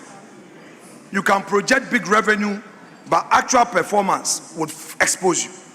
I repeat, you can project big revenue, but actual performance will expose you. Mr. Speaker, a word to the wise is enough. Now, Mr. Speaker, let us look at expenditure. Expenditure as the presidency has ballooned. Expenditure at the presidency has ballooned. It is in excess of 1.5 billion cedis. The deputy minister can shake his head, but I wish he could state this for the record. Perhaps he doesn't know what is contained in the budget. Perhaps he doesn't know what is contained in the budget. We, the mighty minority, have read the budget in full, and we know the details. Mr. Speaker, they fail to provide for the private sector. They fail to create opportunities, yet at the presidency alone, they are spending in excess of 1.5 billion cedis. Mr. Speaker, let me turn to the women banking sector. Mr. Speaker, I want to remind the NDC that they cannot deceive the Ghanaian people. I refer them to Appendix 4A of page 174 of the budget. Mr. Speaker, they claim that they are providing 401 million to start the women banking. Mr. Speaker, what they try to hide are the things I'm going to tell the Ghanaian people. Per Act 930, there's supposed to be a minimum capital, which capital must be unimpaired. Now, the minimum capital requirement for opening a bank, establishing a bank, is 400 million. That 400 million, you can't touch it. So if you say you are providing 400 million to establish the women banking, what money are you going to use to provide the loans? Mr. Speaker, in the 2025 budget, you did nothing about the women banking. Now you are providing for 400 million to establish a bank. What are you going to give out as loans? Again, you have deceived the women of this country. 2025 provided nothing, then in 2026 too, nothing. Mr. Speaker, the 24-hour economy has now become a chorus. If you go through the budget, paragraph 431, paragraph 458, paragraph 479, Mr. Speaker, there's one chorus. They even describe it as 24 economy plus and 24-hour economy. Which is which? Every paragraph, you precede it with 24-hour economy. So what is the meaning of 24-hour economy? The one job, three shifts in way. Okay, nichuma baba. Engbe nichuma yo. Abibo. Abibo ake engbe nichuma yo. Mr. Speaker, the people of Ghana are asking the NDC 2025, 2026, even 2025, we can forgive you because you are just come. But what about 2026? What are the variables? What are the policy measures you've introduced to inspire growth, to create employment? Mr. Speaker, at ECG, even where you had an opportunity to use electricity tariffs as an incentive to develop this 24-hour economy, you failed. This year alone, you have increased tariffs by 18%. 18% across board. How do you, without introducing reforms, burden the ordinary Ghanaian to pay more taxes, to pay more tariffs? Added to that was your 1 Ghana cedi per petrol diesel bought at the pump. What have you done? You claim that you are taking away e-levy, yet in the dead of night, you introduce the Doomsday levy, you introduce 18% electricity tariffs, and in the same vein, you claim that you are going to provide an incentive for economic growth and for businesses to work all night. What a hypocrisy. What a double standard. What an unprincipled government. Mr. Speaker, this government claims that it is going to develop Ghana. I want to ask a simple question. What have you provided for agriculture? Go through the budget on agriculture. You abandon the planting for food and jobs. You are rather giving more money to the gold board and abandoning our farmers. Akufo-Addo constructed no less than 12 landing beach sites at our coast. Go to the fishery subsector. What have you provided for them? Zero. Nothing. Yet you say we should praise you. All the monies you have provided for giving to Galamsey activities through Gold Board, are you making a distinction between regularly mined gold and illicit gold. All we know is that Bank of Ghana is releasing dollars for gold board to buy gold. There is no transparent accounting system. But we tell you, one day, one day, one day, one day, one day, one day, all the transactions and the gold board, where the exchange rate losses, the differentials, went to, you would account for them. Mr. Speaker, let me proceed to deal with another issue, public debts. Mr. Speaker, recently the Vice President of our Republic raised this issue of public debts. Mr. Speaker, specifically, paragraphs 199 to 201 at page 32. This is what the NDC, Mr. Speaker, this is what they say. They claim that the public debt decline, the public debt to GDP declined from 68.9% as at end of September 2024 to a 45% a year later due to the debt exchange program. You go to the Ghanaian people and tell them that the debt exchange program was bad. But today you are taking credit for the debt exchange program. You are telling the people of Ghana now, after you had gotten power, the DDEP significantly lowered the debt. The agreement reached last year with commercial creditors, particularly Euro bond holders, helped a lot in debt reduction. The last leg with official bilateral creditors having become effective is the final bit. This is not prudent debt management, according to you. You are actually now adding to the debt stock. So when you meet IMF and the World Bank, you praise the Akufo-Addo administration for the steps taken in stabilizing the economy. Yet, when you meet the full soldiers, you lie to them. You will be exposed. Your hypocrisy is now known to all. You are now known as a government of convenience. Your principle is lost on you. Nobody takes you serious. Mr. Speaker, let me refer to paragraph 364 at page 54 of the budget.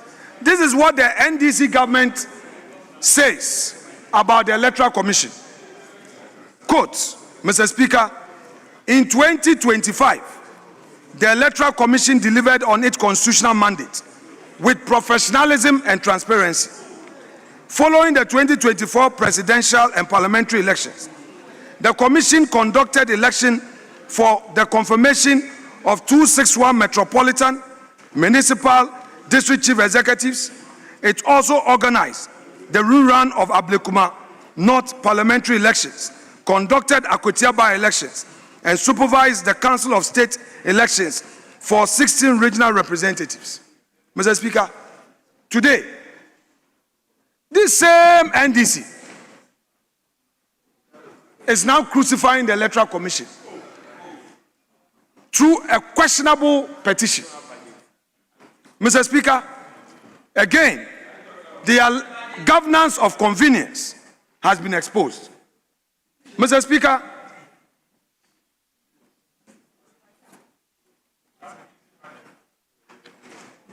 we thought that after coming to power and claiming that everything was in shambles, they will come around with a new idea.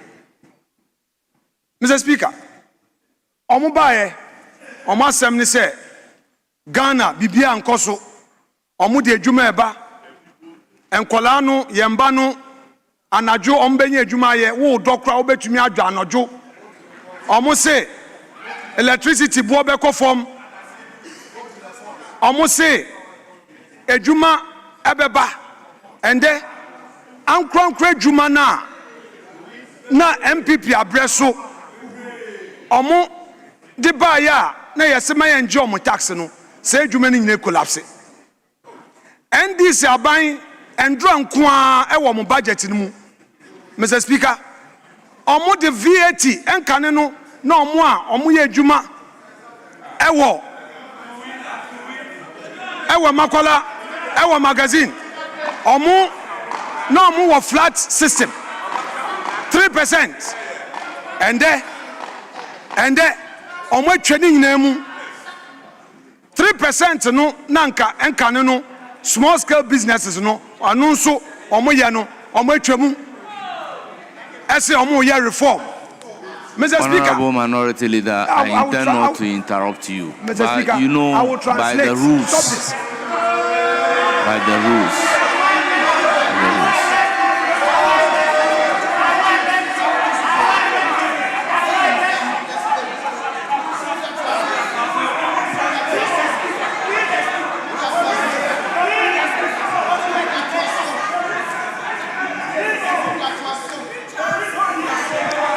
Please continue.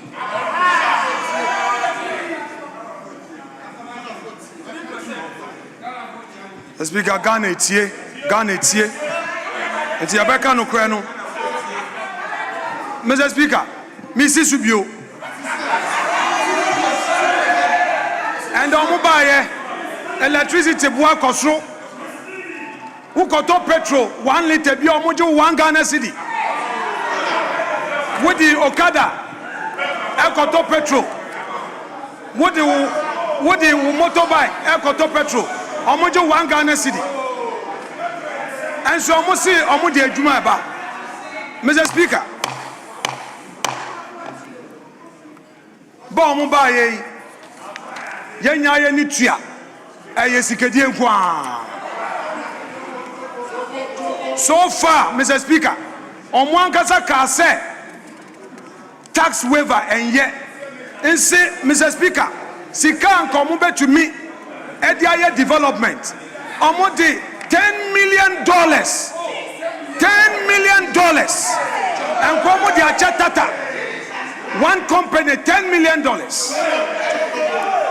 Mr. Speaker, me was at $10 million way and kebe to me ediaye mpuntu juma awe enkra bebre.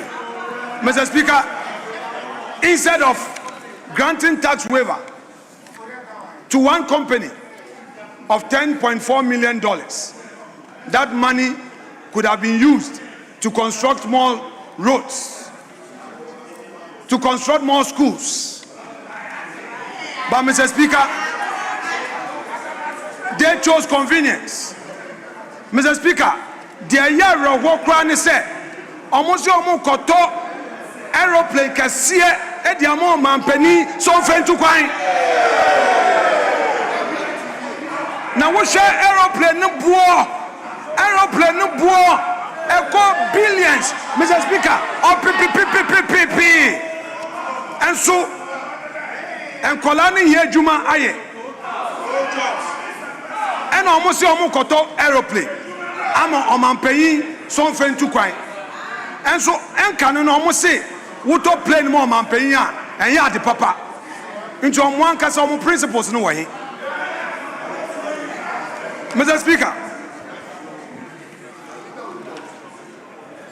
the NDC, when agriculture stops absorbing labor, when factories stop hiring, when construction sites shut down, young people go somewhere. Too many, they are going into illegal mining. Our rivers are turning brown. Our forests disappearing. Our cocoa farms are being destroyed. Communities are being poisoned. Yet in this budget, no bold, well-funded alternative livelihood program is being initiated. Mr. Speaker, let me go to the gold board. This government has surrendered to the Galamsey activities. And let me be very clear. Let me even make it graver. This government has become its enabler. In this budget, government announces a gold board purchase, announces a gold board to purchase gold from small-scale miners. But Mr. Speaker, recently, Professor Adai warned us that the gold board will become a state laundering mechanism for Galamsey gold. They are not fighting illegal mining. The NDC government, through gold board, is rather financing it. This is giving it state endorsement. So all that they do, claiming that NIMO is out there to enforce, is falsehood.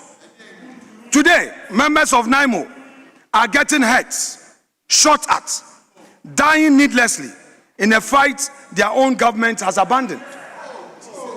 But let us remember, this is a country that lost 8 innocent souls, including top 2 ministers, on their way to a program fighting illegal mining. 8 lives, 2 ministers, all in service of the fight against Galamsey. And yet their own government is today demonstrating neither the seriousness nor the commitment necessary to defeat illegal mining. Instead, it has set up a gold board to buy gold it cannot trace, from miners it cannot verify, in a system designed for complicity rather than enforcement. This is horrifying. This is a betrayal of those 8 souls. It is a betrayal of every soldier risking their life. It is a betrayal of every Ghanaian who wants cleaner water and future for their children. If this government cannot trace the gold, it must not buy the gold.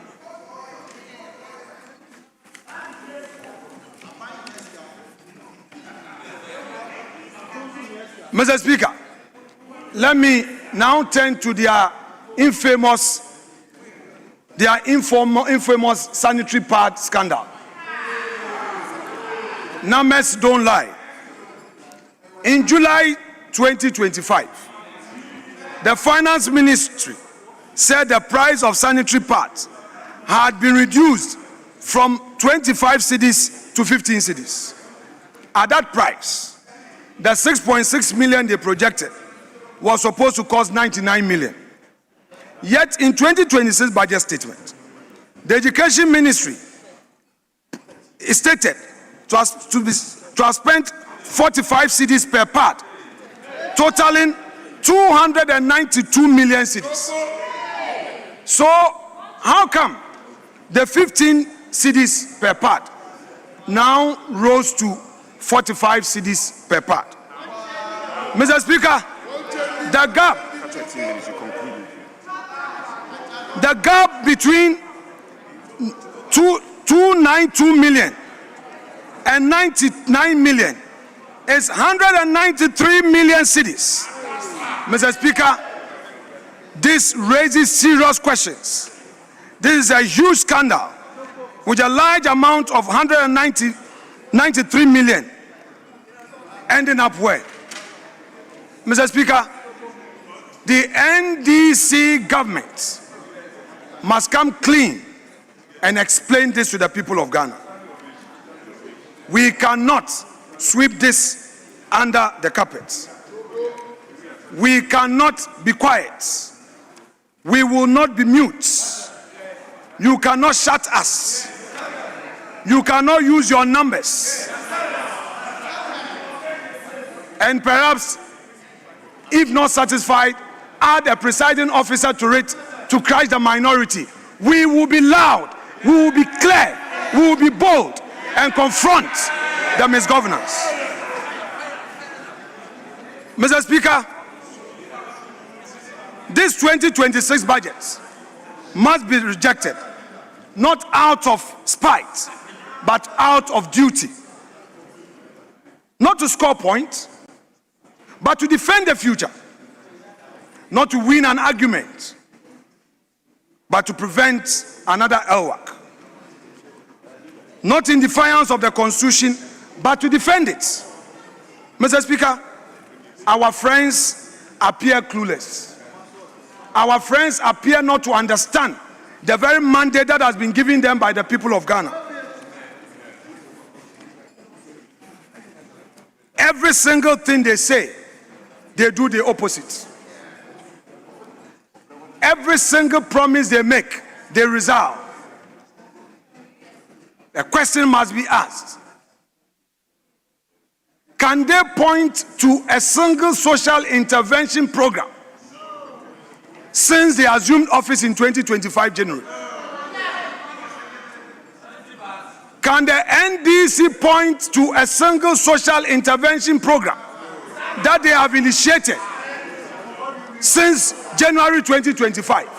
Mr. Speaker, for the avoidance of doubt, when Ghanaian people mention free SHS, they know who Akufo-Addo. When the Ghanaian people mention health insurance, they know Kufuor. We can boast of the free maternal care.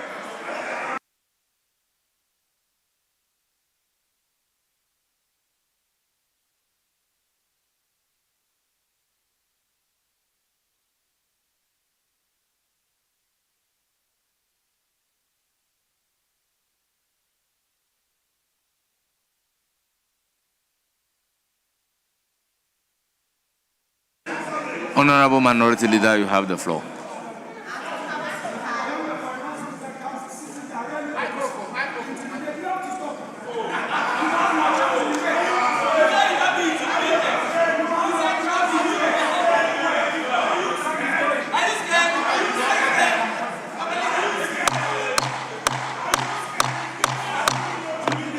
Honorable Member, why?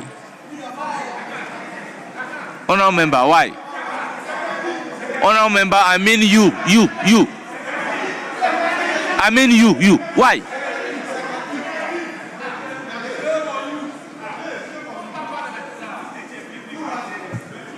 Yes, you have the floor.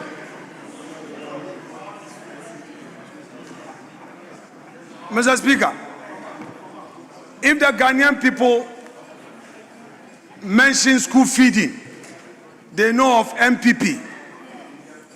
If the Ghanaian people mention free maternal care, they know of MPP. If the Ghanaian people mention health insurance policy, they know MPP. Mr. Speaker, public transport, investment in public transport, they even called it Kufuor bus. They know MPP.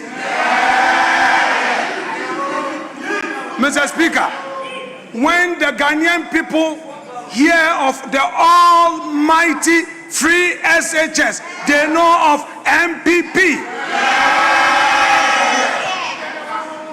Mr. Speaker, but when the Ghanaian people mention a government that abandoned job creation and decided to buy an aeroplane for the president to fly in, they know of NDC.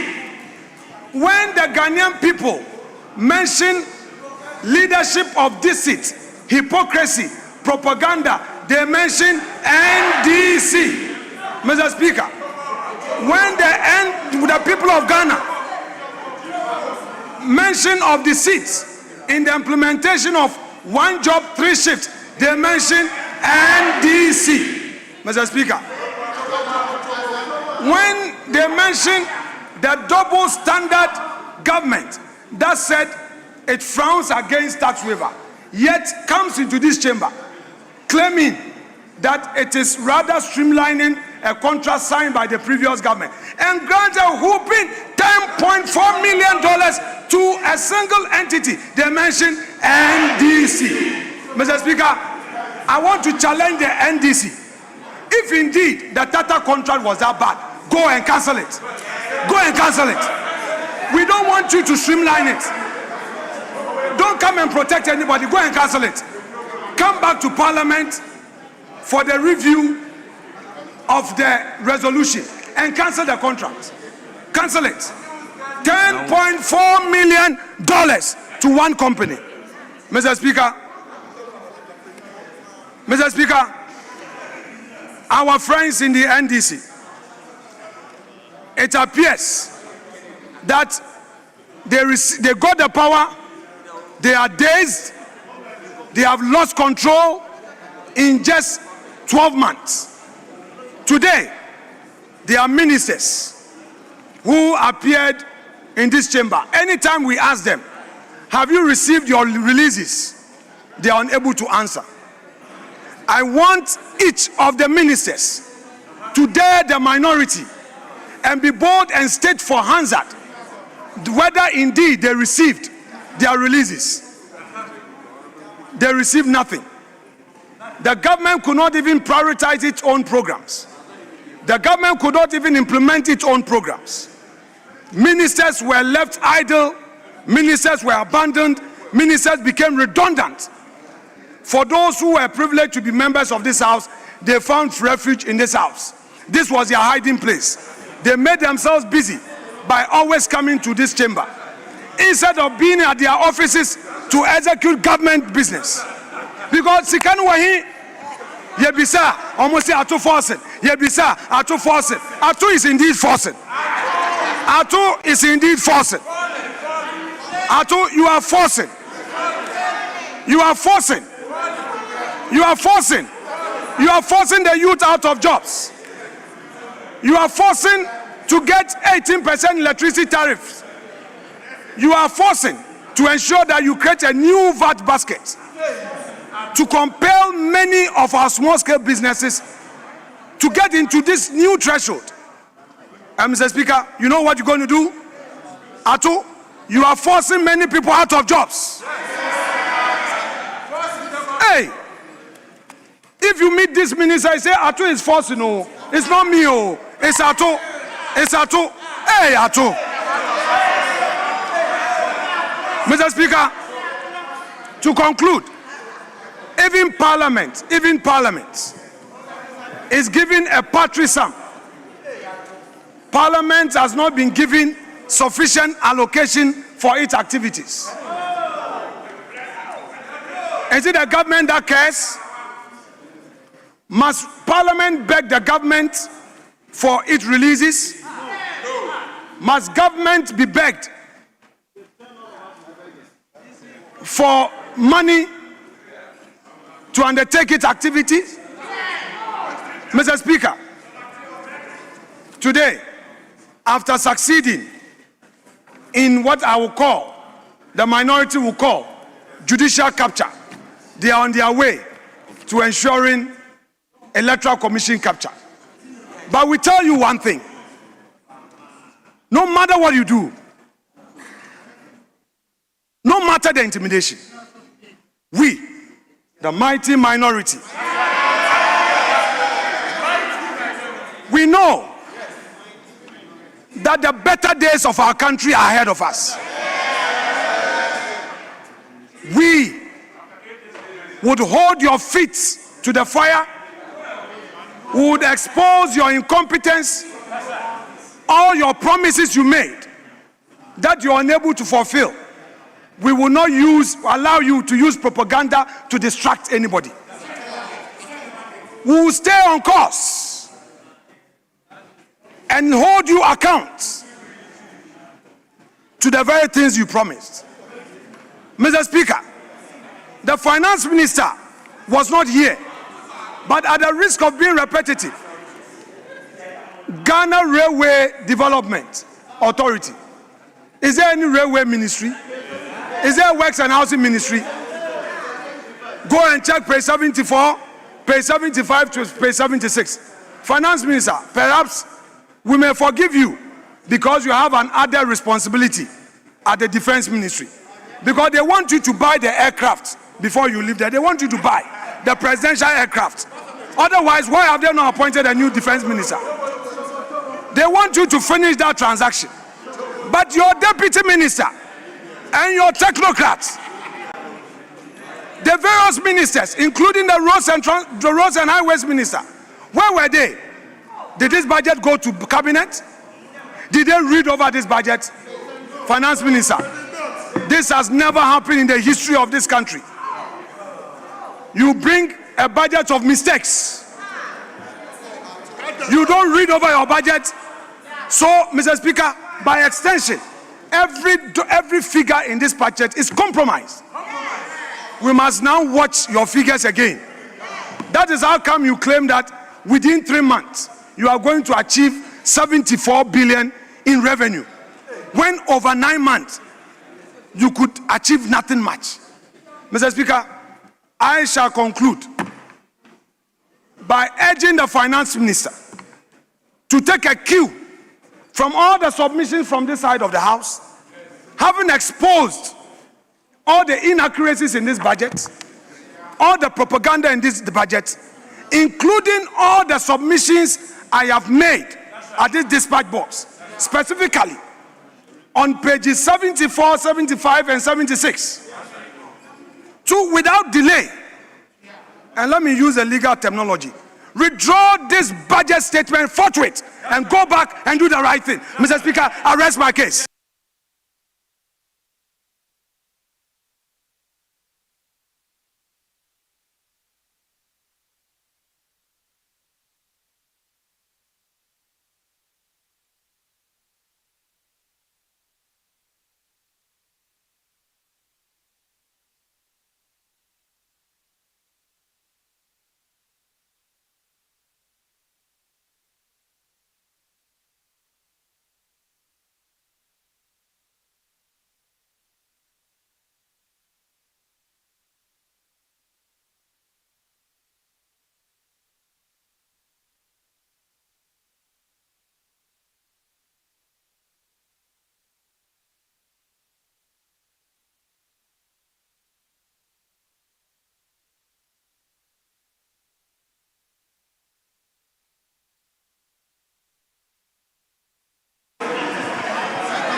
Honourable members, this is a house guided by rules.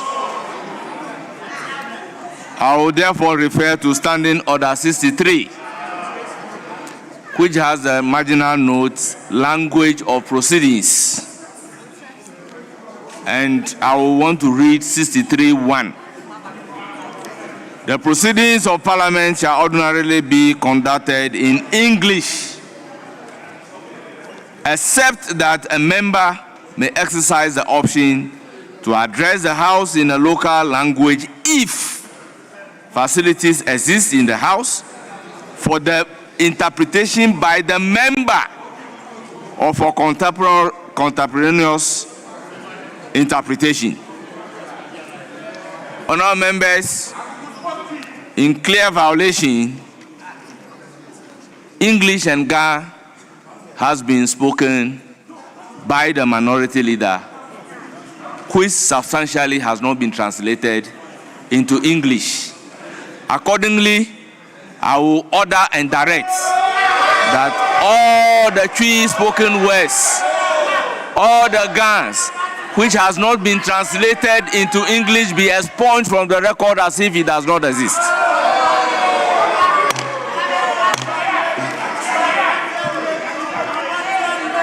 Honourable members, I will proceed to give the floor to the Majority Leader, Mahama Ayariga. You have 1 hour.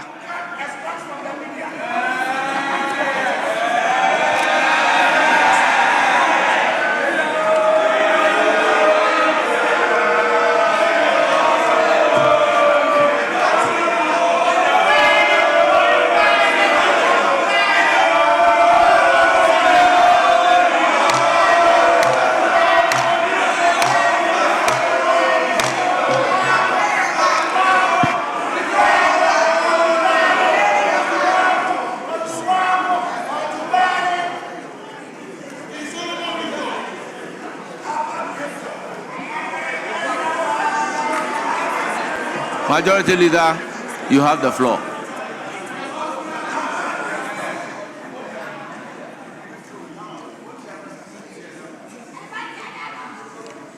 Thank you, Right Honourable Speaker, and thank you, colleagues. Let me thank all colleagues on this side of the House and across the aisle for their very revealing and informing comments on the budget.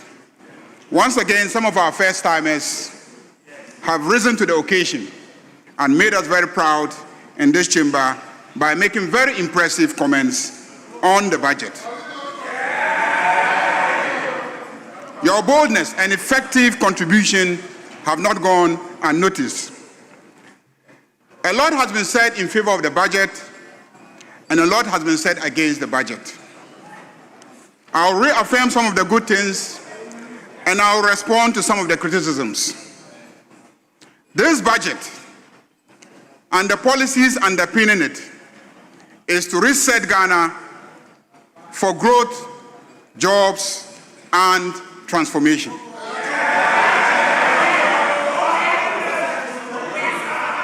Mr. Speaker, this is a budget that will generate growth. This is a budget that reflects prudent management of the resources of this economy to achieve growth objectives. In 1 year, and this budget reflects it, we have shifted gears from a criminal handling of the economy to prudence. Indeed, the president had cause to describe the situation that we met in this country as a crime scene. Mr. Speaker, let me start with the energy sector. What is the record of the NPP in the energy sector? Mr. Speaker, they mismanaged the Millennium Challenge account Energy Compact 2. And in the process, they cost this country, and we lost 190 million United States dollars.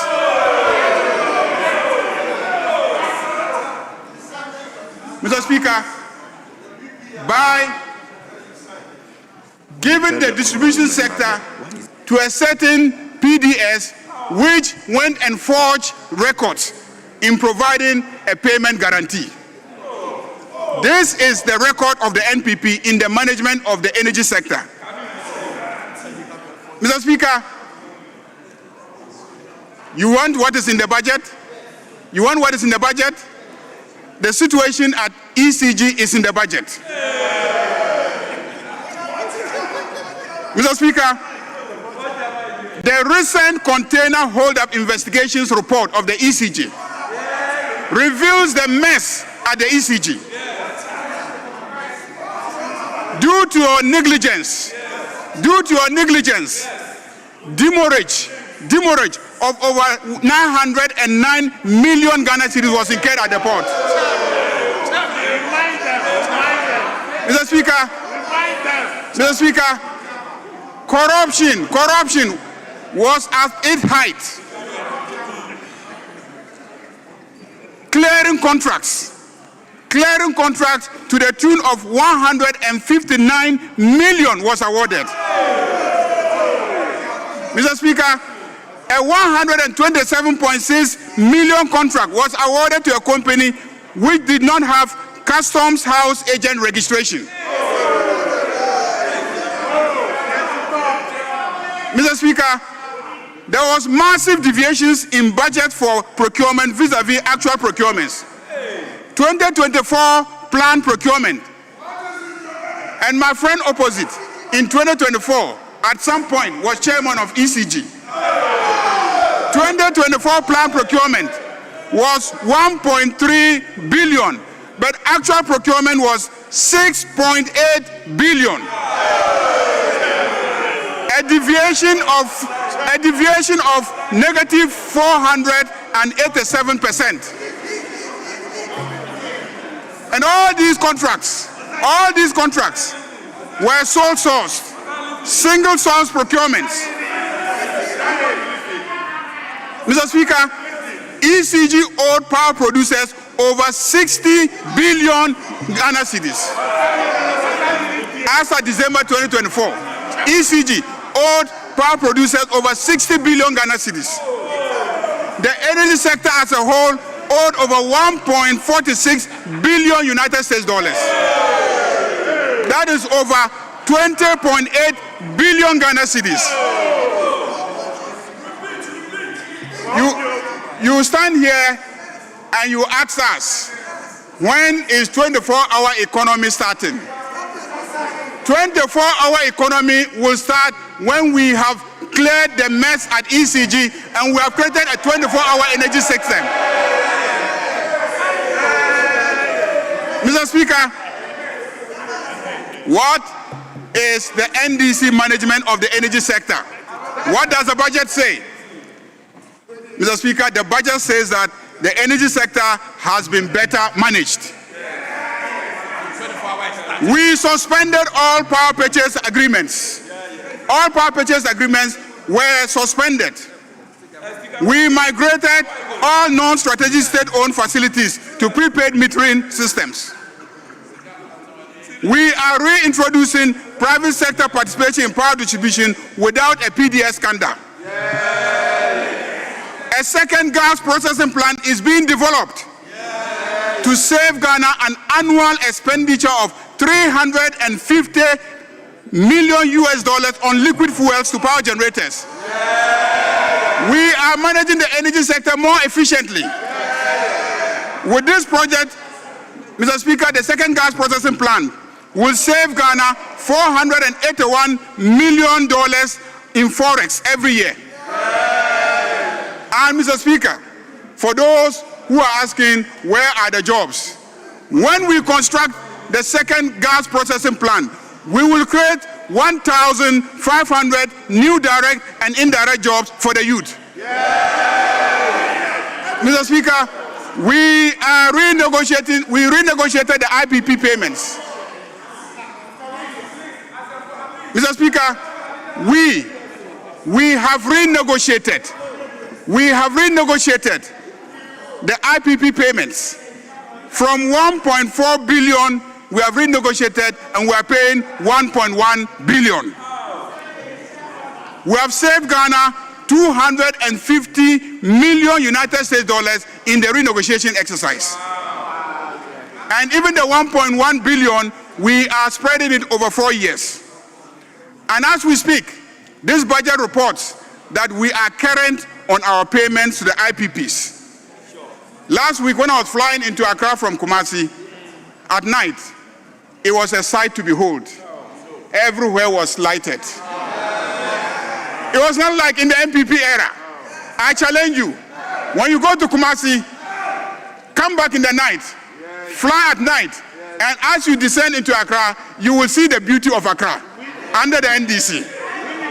Mr. Speaker, we are fully current, and this budget reports that $300 million have been paid to IPPs, and that's why energy is now reliably supplied. And we program to pay $345 million in 2026.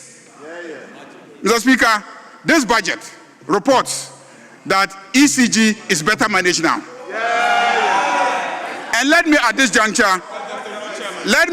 juncture single out for mention the excellent handling of ECG by its acting MD, Engineer Julius Pekwena. That proud product of Keta Secondary School and St. Augustine's College has proven that Ghanaians have what it takes to turn things around, and we will turn things around. In 2025, unlike the mess he inherited, he achieved 115% reduction in administrative expenses from 930 million Ghana cedis in 2024 half year to 2025 half year. Half of it was achieved. 115% reduction was achieved. 115% reduction in administrative expenses. The Haptel infamous contract was renegotiated from 3% to 1.65%. And in the process, he saved Ghana 13.2 million Ghana cedis monthly, every month. The 13.2 million every month can construct many schools in your constituencies, many hospitals in your constituencies. It can add to the construction of Agenda 111 hospitals, and he has saved that. Mr. Speaker, he has terminated 202 underperforming contracts, saving Ghana 227 million United States dollars. And to cap it, he delivered a record-breaking revenue collection of 1.7 billion Ghana cedis in June 2025. Never happened. Why am I saying so? I'm saying so to say that this budget reflects a turnaround. Even institutions like ECG, which were totally mismanaged, which were corruptly mismanaged, which was being run bankrupt, even ECG has been managed so well that there is a turnaround. Mr. Speaker, all the agencies have similar impressive records. All the agencies, all the state-owned companies have similar impressive records. I just singled out ECG as an example. But all of them, the port authorities, every one of them, they are all performing very well. And if you go out and check, you will confirm what I have said. Mr. Speaker, let's go to the mining sector. Let's go to the mining sector. Gold exports increased by 71.4%. We moved it, earnings from gold, from 13.3 billion US dollars, when last year MPP got only 7.7 billion US dollars. So from 7.7 billion to 13.3 billion. Mr. Speaker, that is because the Honorable Afenyo Makin, very, very smart forced and introduced the policy of Gold Board. Gold Board, Chairman 1. So, Afenyo Makin, Atu Forsen. Mr. Speaker,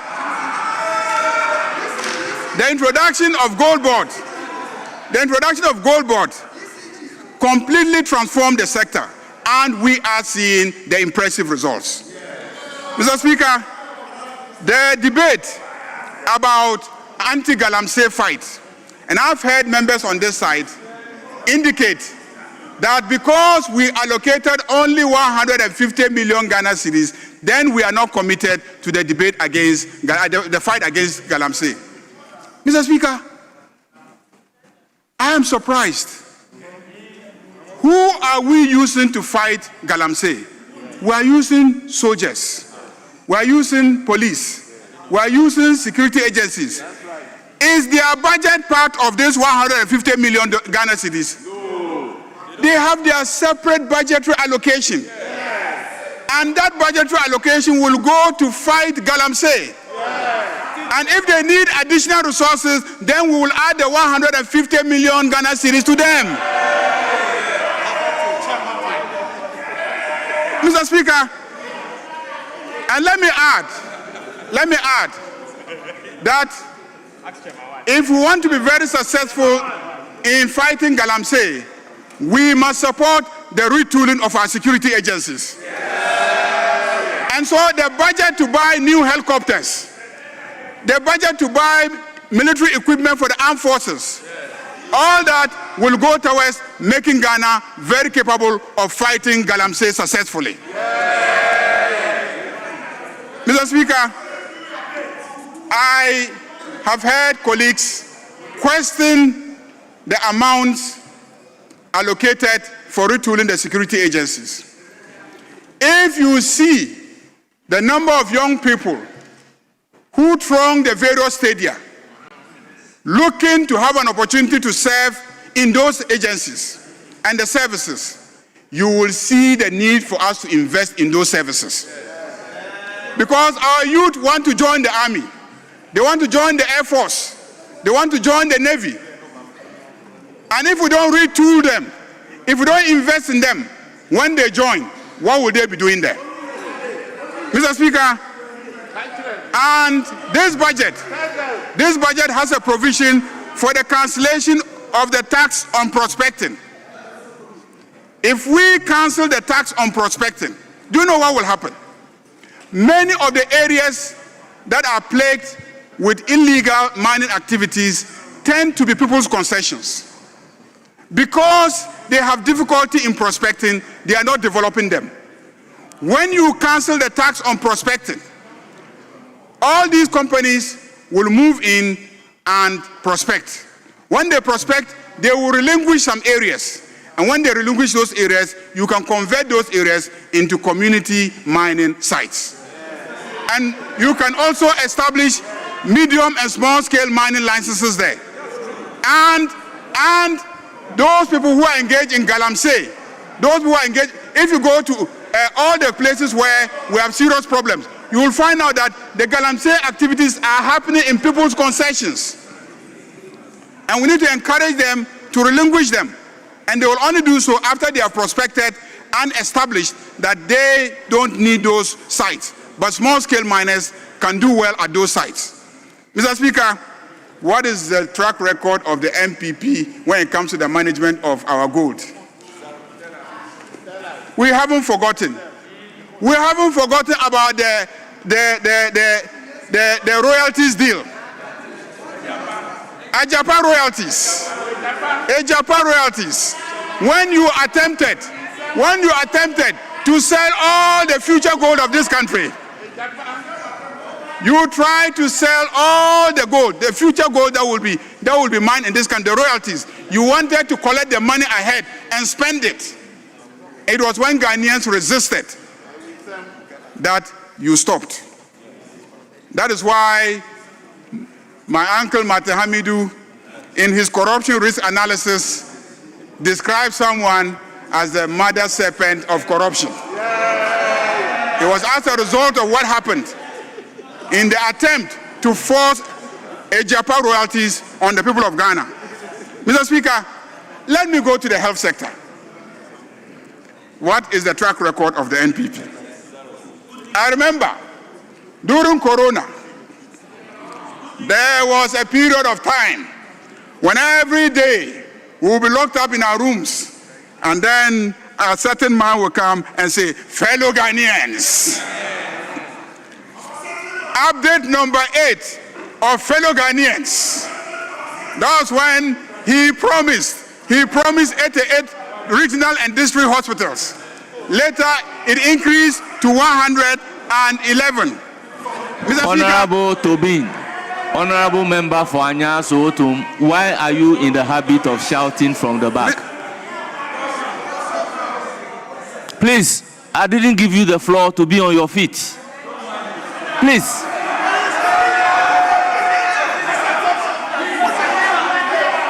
Please. Why? We are all honorable members. And we need to behave as such.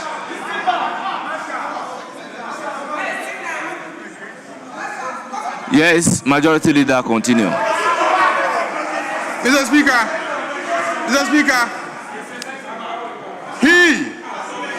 during the 8th update on Sunday, 26th of April 2020, promised to construct 88 regional and district hospitals. Within 1 year, Mr. Speaker, he later increased it to 111 hospitals. Each hospital, the district hospital, each hospital is to cost 17 million United States dollars. How many beds? 120 beds. Regional hospitals, each to cost 87 million United States dollars. How many beds? 160 beds. Mr. Speaker, the NPP spent $400 million without finishing one single hospital. $400 million, and did not finish one. Mr. Speaker, let's talk about corruption. Let's talk about corruption. Mr. Speaker, let me recall my Fufulsu Primary School mathematics. Let me recall the assistance of my Fufulsu Primary School mathematics. $85 million for a 160-bed hospital comes to $500 $131,000 United States dollars per bed.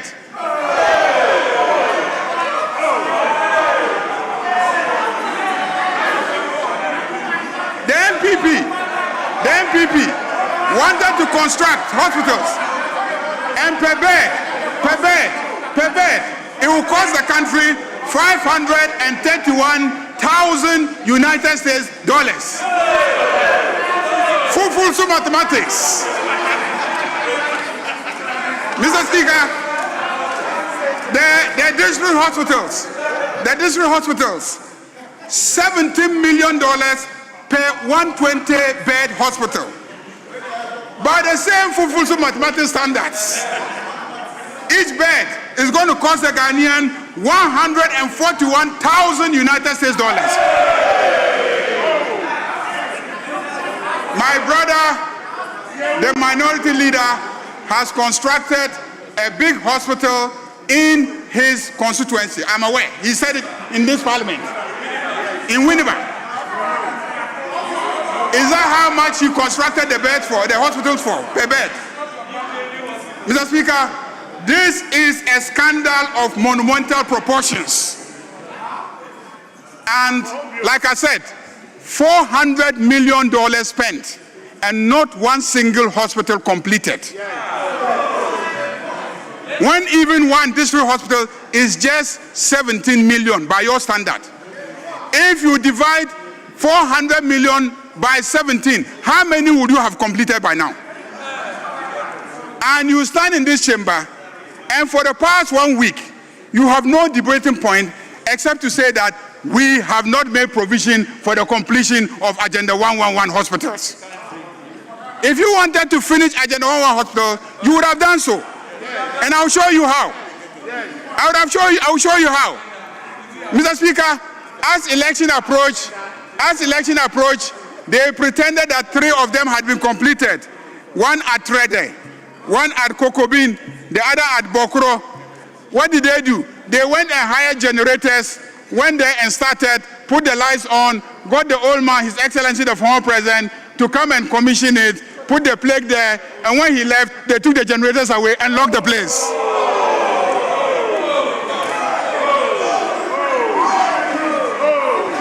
So not even one hospital is functioning. You promised 111 hospitals as far back as 2021. And you delivered 0. And NDC has been in office for only 9 months, and you expect all the hospitals to be finished. Can you imagine? Can you imagine that? What level of expectation is this? Mr. Speaker, the health sector is doing well now. The National Health Insurance Authority had its fund uncapped. And since then, an additional 3.4 billion Ghana cedis has flown to the National Health Insurance Authority. The highest in the history of the scheme. The highest. Mr. Speaker, healthcare providers are now more confident. They know that when they treat patients and they make a claim under National Health Insurance, they will be reimbursed. There's greater confidence in NHIA. And NHIA has become financially reliable, has become stable, and is trusted by providers. Under the NPP, it was collapsing. Mr. Speaker, I have heard from this side that adding the expenditure on the Ghana Medical Trust Fund, Mahama Cares, amounts to capping NHIA funds. Mr. Speaker, this kind of argument can only be coming from people who are groping in the dark for an argument, because they don't have an argument. Mr. Speaker, if we hadn't awarded $100 million contract to Lightwave Solutions Limited for simply maintaining the records of hospitals, you would have had more money to finish Agenda 111 hospitals. Get fund. You borrowed under the Dachi bond and spent all the money ahead of its collection. You've forgotten. That's how you manage Get Fund. We came and we've uncapped Get Fund. And because we have uncapped Get Fund, so much money is going there. You are claiming that you introduced free SHS. But we can say we are better implementers of SHS. You are claiming that you introduced NHIA. I can say here that we are better implementers of NHIA. Because when you introduce and you don't finance well, the system will collapse. Mr. Speaker, Common Fund has now become common. Under the MPP, Common Fund was uncommon because they never released the money. We have uncapped and we are making sure that 80% of Common Fund money is going to the assemblies directly. And it is enriching the districts, creating jobs in the districts, boosting the local economy. And I can see that when you look at inflation, it's down. When you look at the indicators, they are performing well. All because there is vibrant economic activity taking place at the local level. Mr. Speaker, let me go to taxes. This budget marks a shift from an economy that was burdened with e-levy to an economy that is free from e-levy. You stood in this chamber and said that this economy will collapse if e-levy was not imposed. We have removed e-levy and the economy is doing better. Mr. Speaker, when you say road, they'll say e-levy. When you say you need a hospital, they'll say allow us to pass e-levy. When you say you want to employ teachers, they say e-levy. And they forced us and passed e-levy. We have removed e-levy and the economy is doing better. Mr. Speaker, this budget marks a shift from an economy burdened by COVID levy to an economy that is free from COVID levy. COVID levy has been taken away. Mr. Speaker, this budget has also confirmed that our decision earlier in the year to remove the withholding tax on gold sales is indeed revolutionizing the gold subsector. Mr. Speaker, an argument has been made in this House by friends opposite that we inherited a good economy. And I've heard my colleague, the minority leader, repeat that argument here. And that it is because we inherited a good economy that we are able to promptly pay our debts. I heard that.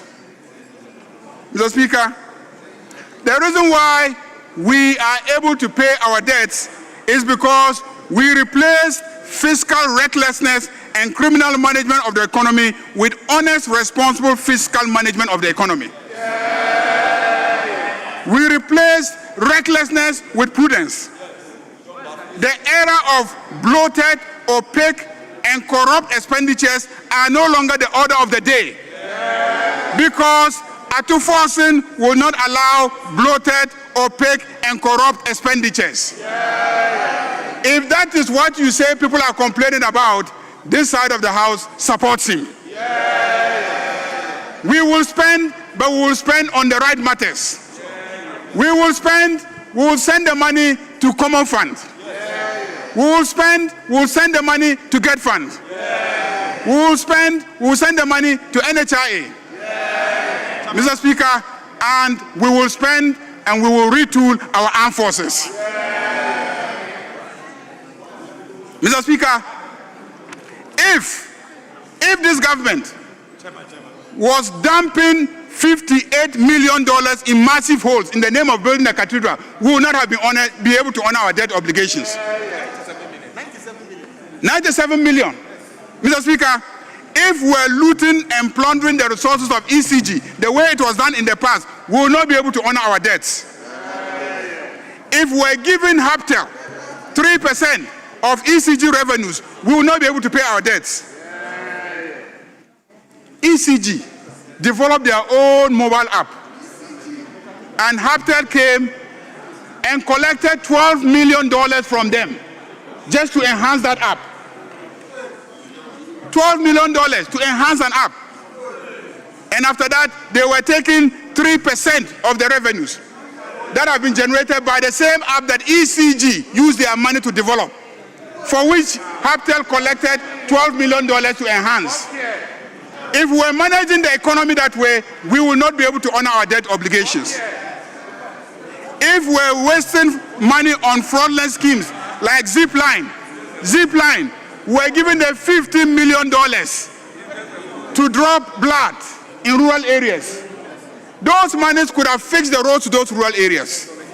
Mr. Speaker, if Atufosun was approving monies so that we can give $108 million contract for servicing and maintaining our ambulances, we will not be able to honor our debt obligations. Mr. Speaker, $108 million to service ambulances, not to buy new ambulances, but to buy spare parts and service ambulances. This is how you manage the economy. That's how you could not pay the debt. That's how you put us in the kind of debt that you put us. That's how you had to do the debt exchange program. Mr. Speaker, if we were stealing GRA money under contracts similar to SML, where 1.5 billion Ghana cedis was paid to SML without proper evaluation, we will not have been able to honor our debt obligations. Mr. Speaker, SML, it is reported, when they added upstream oil contracts to them, the contract value ballooned to close to 500 million United States dollars. Indeed, I've come to accept their name, Strategic Mobilization Limited, to strategically mobilize and loot the monies of Ghanaians.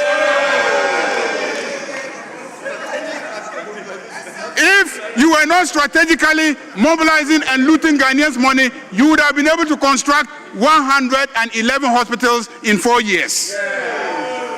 Mr. Speaker, now the former finance minister, Ken Ofori-Atta, wants us to sympathize with him that he is sick. Even when he was sick and his own MPs wanted him to resign, he refused and said he could manage the economy despite his obvious ill health. We're all here in this chamber. It was obvious that he wasn't well, but he insisted on managing the economy. Today, he's been called to come and account, and we are being told that we should sympathize with him because he is sick. Mr. Speaker, for 4 good years, he turned this chamber into a Bible school. I remember his famous his famous Bible quotations. Matthew 14:13-21. He referred us to the loaves and fish parables. I remember Deuteronomy 8:18. Mr. Speaker, after many years of tutelage, after many years of being taught by Ken Ofori-Atta, which we have learned the Bible. So today, I'll refer him to Luke 19, verse 1 to 10. Luke 19, verse 1 to 10. And since my brother started with a lengthy Bible quotation, let me also go through a lengthy Bible quotation. Luke 19, verses 1 to 10 says, Jesus entered Jericho and was passing through. A man was there by the name of Zacchaeus. He was a chief tax collector. What was Ken Ofori-Atta? Chief tax collector. He was in charge of GRA. And what do GRA do? They collect tax. So clearly, Zacchaeus in the Bible resembles Ken Ofori-Atta. A man was there by the name Zacchaeus. He was a chief tax collector and he was wealthy. A man who owns a bank, data bank, owns enterprise. Is he not a wealthy man? Is there no resemblance? between Zacchaeus and Ken Oforiatta. He wanted to see Jesus. He wanted to see Jesus. But because he was short, he could not see over the crowd. So he ran ahead and climbed a cycon fig tree to see him, since Jesus was coming that way. When Jesus reached the spot, he looked up and said to him, Zacchaeus, come down immediately. I said to Ken Oforiatta, come back to Ghana immediately.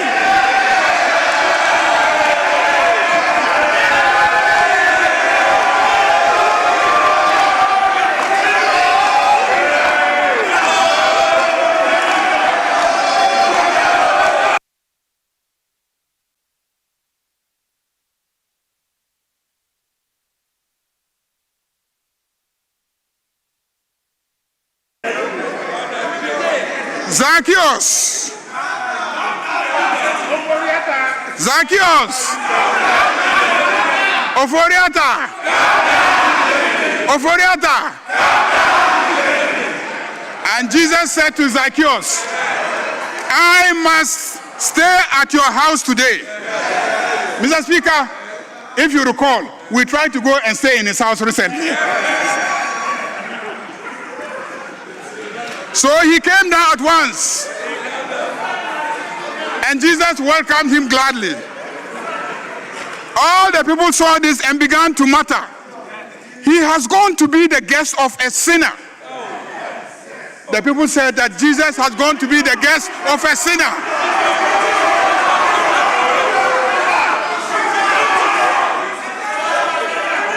Mr. Speaker, I didn't start with the Bible today.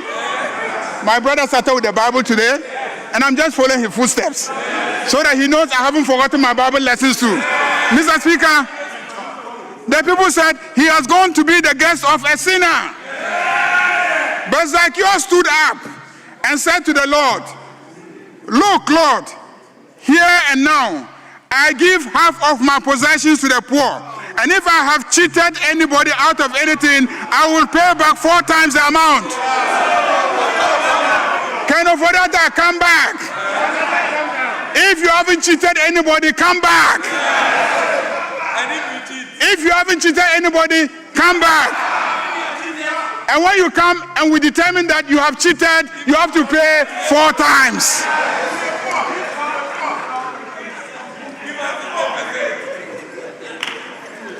And Jesus said to him, today salvation has come to this house.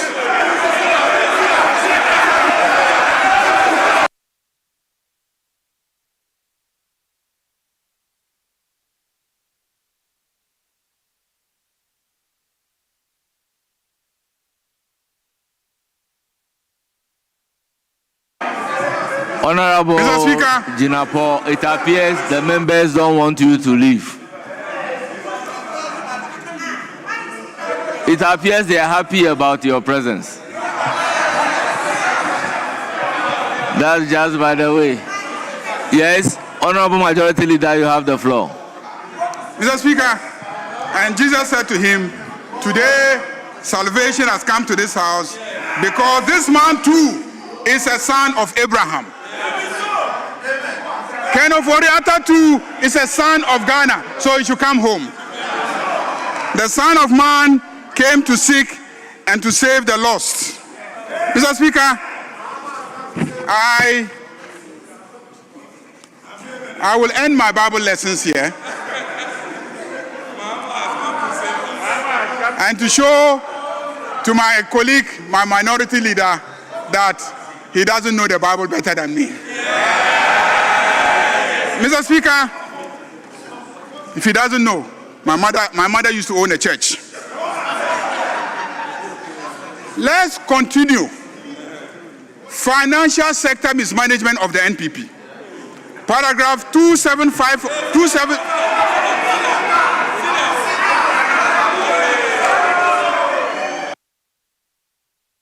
Paragraph 258 to 268 speak to the good health of our financial sector. The sector is rebounding and confidence is being restored after the NPP collapsed the sector. The NPP destroyed the financial sector at great cost to the taxpayer, and I will demonstrate it. At the end of 2024, government had spent 29.8 billion Ghana cedis to support the financial sector cleanup exercise. 23 billion for banking, and then 5.16 billion for the non-banking institutions. Mr. Speaker, damage costs. 9 commercial banks were collapsed by the NPP. Unibank, Royal Bank, Beige Bank, Sovereign Bank, Construction Bank, UT Bank, Capital Bank, Premium Bank, Heritage Bank. All these 9 banks were collapsed under NPP. 347 microfinance institutions were collapsed by the NPP. 39 microcredit companies were collapsed. 29 finance houses and savings loans companies were collapsed. Mr. Speaker, in the end, they deprived 10,000 workers of their jobs. Today, you stand here and ask us, where are the jobs? When you collapse all the banks and render the people jobless. Mr. Speaker, let me get back to Fufutsu Primary School mathematics. They collapsed the banks and they spent monies, fraction of which could have saved the banks. That was your style of economic management. Let me apply my Fufutsu mathematics. They increased the capital adequacy ratio to 400 million Ghana cedis. Capital adequacy ratio. And then you collapse 9 banks and spend 11.7 billion Ghana cedis in 2018 to clean the resultant mess of the collapse of 9 banks. If you divide 11.7 billion Ghana cedis by 400 million, you will get 29 banks. So 9 banks are sick. You don't cure them. You collapse them, and then you spend money that you could have used to create 29 banks to deal with the mess. That was your record when it came to the management of the finances of this country. Mr. Speaker, this is Fufutsu mathematics. Mr. Speaker, and most of the banks that were collapsed were our local banks. You talk about job creation. Mr. Speaker, let's look at the social and also the capital expenditure outlay in the budget. You will see clearly that those expenditures, when implemented, will definitely create jobs. Amen. Over 60 billion Ghana cedis worth of road contracts have been awarded under the Big Push. When you hear Big Push, you should hear big jobs. Big push, big jobs. 60 billion Ghana cedis worth of road contracts. Can you imagine how many carpenters will be used? Can you imagine how many masons will be used? Can you imagine how many engineers will be used? Can you imagine how many truck operators will be used? How many bulldozer operators will be used? How many cement sellers will sell? Do you know how many jobs will be created by the big push of over $60 billion contracts? I'm surprised that you don't understand where to spend. Why? When Donald Trump was talking about creating jobs, he talked about big expenditure. Big ticket expenditure creates big jobs. And I'm very confident that by the end we finish with the over 60 billion Ghana cedis big push projects, not less than 400,000 direct and indirect jobs will be created. And we will be halfway through our target. Mr. Speaker, we have allocated 100 million for the completion of the 10 Agenda 11 hospitals.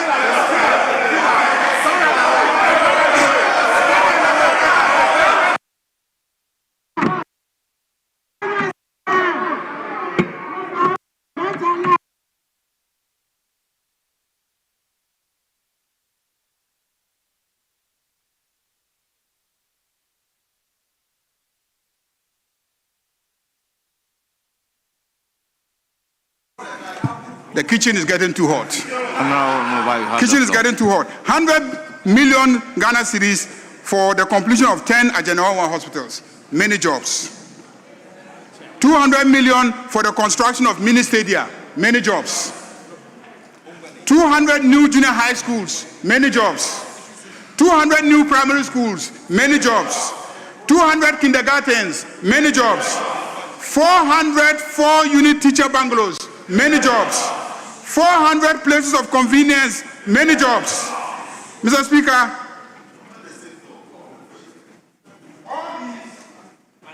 jobs. All these will create jobs. So those who are saying that this budget doesn't say anything about creating jobs, I'm wondering where in the budget they were reading. Because it's littered everywhere that these measures, when undertaken, will definitely create jobs.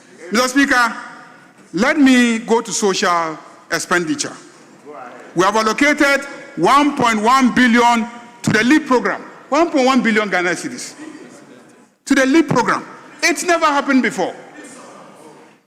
Biggest jump. We have programmed 9 billion in 2026 for NHIS claims. 9 billion. Never happened before. We're establishing the Women's Bank. You say 401 million Ghana cedis cannot establish a bank. You don't establish a bank one day. The team needs the 400 million first to go through the process of acquiring the license from the central bank. That's what they need first. If they haven't acquired their license, on what basis would they now be taking money to build banking halls? So you need the money for the banking license first. And that is why you have 401 million Ghana cedis to meet the capital adequacy requirement. Mr. Speaker, 170 million for the National Apprenticeship Program, social expenditure, skills building, jobs. 169 million Ghana cedis for BCE registration. 474 million for nursing training allowances. 2.3 billion for Ghana Medical Cares, Mahama Cares. 292 million for free sanitary pads. Mr. Speaker, you spoke about sanitary pads. I'm sure at the right time, the Minister for Education will give you the actual prices and the quantity of the sanitary pads that have been procured. And 50 million has also been allocated for the procurement of fishing nets. 20 million for the creative arts. Mr. Speaker, all these allocations and the expenditure will create jobs. Now you talk about 24-hour economy. 24-hour economy. 24-hour economy. 24-hour economy is not an event so that you will say, oh, why it hasn't happened. 24-hour economy is a process. It is a process of enabling a quantum leap in our national productive capacity so that we will produce 24 hours. Mr. Speaker, and one fundamental component of being able to produce 24 hours is to enhance your security. If you cannot secure banks to open beyond a certain point, they cannot work 24 hours. If you cannot secure filling stations to open 24 hours, can they open 24 hours? They cannot, because of security. If there is no energy, adequate energy supply, there will be no 24-hour economy. And so we are dealing with the fundamental issues that will enable a 24-hour economy. Mr. Speaker, and it is a lie that we have overcapacity when it comes to energy generation. I can assure you that as we speak, we are consuming all our installed capacity. Check from the energy minister. Check from the energy minister. He will tell you, not because of 1D1F, because the private sector has suddenly become confident in our economy, and they are investing, and they are producing, and they are using energy. That is what is generating the surge in the utilization of our energy. So we're almost at that point where we are going to get overstretched in terms of the supply of energy. And that is why we are introducing structural reforms. We are building a second gas processing plant so that we can bring in more independent power producers. And that is why we are thinking smart. And instead of keeping our billions of dollars in accounts in the US, which is generating only 1% for us, we will rather bring it back here, and then we will use it to establish our own power generation plants, and we will produce power at a much, much cheaper cost. So we are thinking smart. This budget is thinking smart, Mr. Speaker. And finally, 24-hour economy, let me announce that the bill to establish the 24-hour economy authority is in this House. It has arrived. What you've been asking about, the bill to establish the 24-hour economy authority has landed. I click it. It has clicked. I pick it. I pick it. Mr. Speaker, 24-hour economy, I pick it. And my brother stood here and said, John Mahama is increasing electricity tariffs by over 18% in 2025.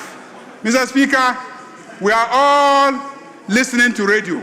I have not heard the announcement of a tariff increment of 18% in this country. At all, I have not heard. We were invited to a session organized by PURC, and they established that in 2024, when you were supposed to allow them to increase electricity tariffs, you prevented them from increasing electricity tariffs. And that is how the debts accumulated, because ECG was not making enough money to pay those debts. And so they were pleading with us to allow them to increase the tariffs. But no increment has been made yet. And that is the job of PURC. So, Mr. Speaker, that statement that he made here, that tariffs have been increased by 18%, is totally untrue. It is false. Mr. Speaker, let me conclude by thanking the Minister of Finance for bringing such an excellent budget to this House, for such excellent, smart, forward-looking plans and strategies to transform our economy. Mr. Speaker, major initiatives have been planned. There is a plan to construct a sewage treatment plant to replace the existing one here. There is a plan to construct an interconnecting concourse between Terminal 2 and Terminal 3. All those are jobs. There is a plan to construct a multi-purpose, multi-story car park at Terminal 3. Jobs will be created. Sunyani Airport runway and terminal renovation and extension will happen. Bolatanga Airport will be developed. Wa Airport will be renovated. Mr. Speaker, and as for social interventions, I'm surprised that he doesn't know that no fee stress is a social intervention. I'm surprised that he doesn't know that Mahama Cares is a social intervention. I'm surprised that he doesn't know that all the money that we are spending on education through GET Fund, which was established under the NDC, is a social intervention. And I'm surprised that he doesn't know that Common Fund, which was established in the Constitution, passed by the NDC through at the time that the PNDC was in office, is a major social intervention. So we have a longer history of social intervention than you can recount. So I don't want you to ever say that NDC has never introduced a social intervention. Mr. Speaker, on that note, let me thank honorable colleagues and thank the minister and say that this year's commentary on the budget have been very impressive. I'm impressed with the contributions, and from this stage, I believe we will go and consider the sector budgets. I urge chairpersons, I urge ranking members to use the facilities that we have created, which is the live telecast of committee budget hearings, so that the public can see the work that we do at committee in the consideration of the budget. Mr. Speaker, I thank you very much.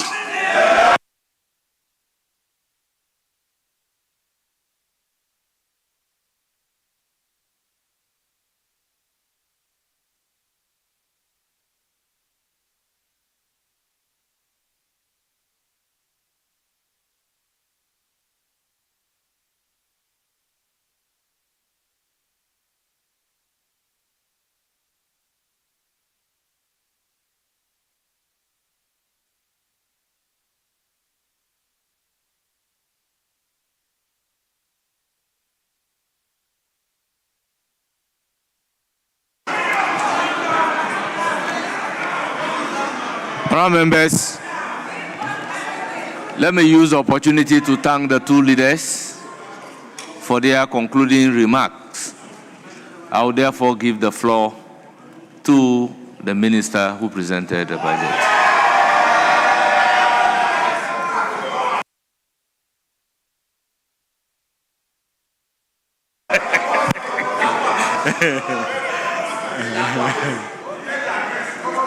Mr. Speaker, thanks for the opportunity to make a concluding statement to bring the debate on the 2026 budget statement to a close.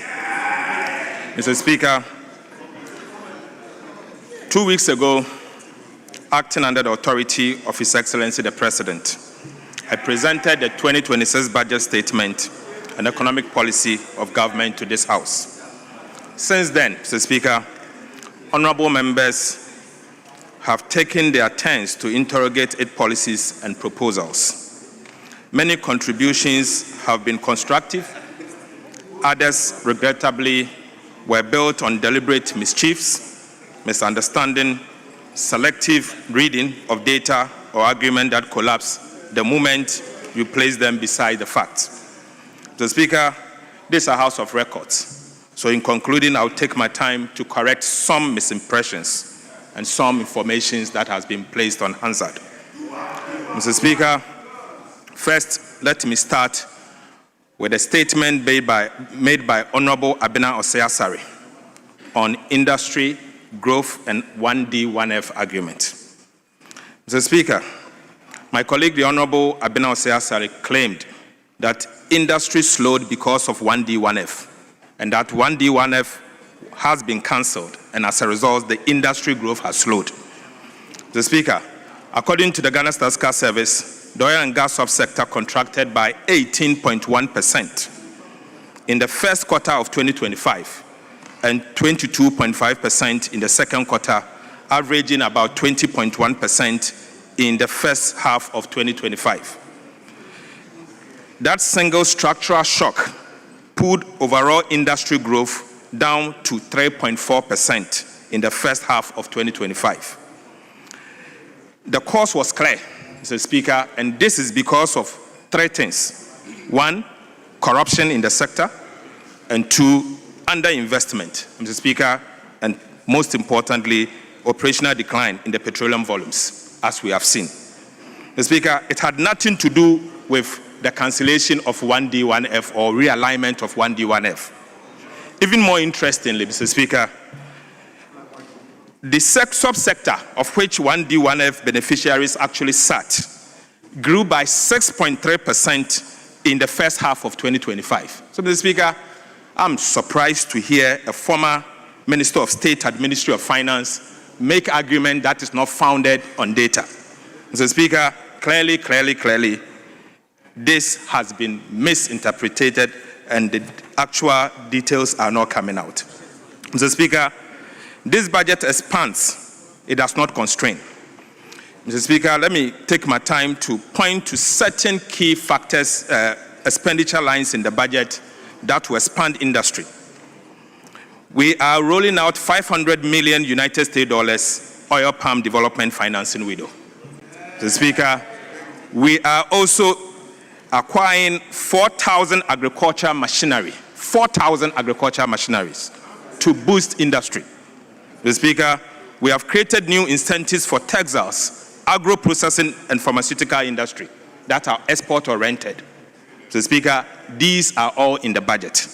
Right, Honorable Speaker, in addition, the VAT reforms are designed to foster business expansions and create new jobs opportunities. Mr. Speaker, I heard my good friend and brother, Afenyo Kwamena Market, aka Chairman One, making a statement that we have rather added small businesses into the VAT net. Mr. Speaker, I've always cautioned him that I know him to be a lawyer, I know him to be a litigant, but I don't know him to be a tax expert. And so when it comes to areas of taxes, he should defer that to me and I'll help him accordingly. Mr. Speaker, rather, what this government has done is that we have exempted businesses turning over up to 750,000 Ghana cedis from the charging and collection of VAT. This is a government that cares. Right, Honorable Speaker, the evidence before us does not support the conclusion that cancelling 1D, 1F has caused the industry sector to rather decline. In fact, it is contrary to the statement that was made by Honorable Abena Osei-Asare. The Speaker, on the fiscal side, the Honorable Gideon Boakun made some statement that, the Speaker, it is worth important that I clarify. The Honorable Gideon Boakun argued that we missed at least 50% of our budget target. It is curious and inaccurate claim, Mr. Speaker, because none of our macro data supports these assertions from him. Right, Honorable Speaker. On the contrary, we have met every single macro indicator that we announced in the 2025. Mr. Speaker, in fact, we have overperformed. Mr. Speaker, let me take my time to take you through it. Right, Honorable Speaker. Growth for the first half of the year stood at 6.3%. 6.3%, comfortably above the revised target of 4%. Mr. Speaker, this simply means we actually programmed for 4% and we are doing 6.3%. Mr. Speaker, we have overperformed.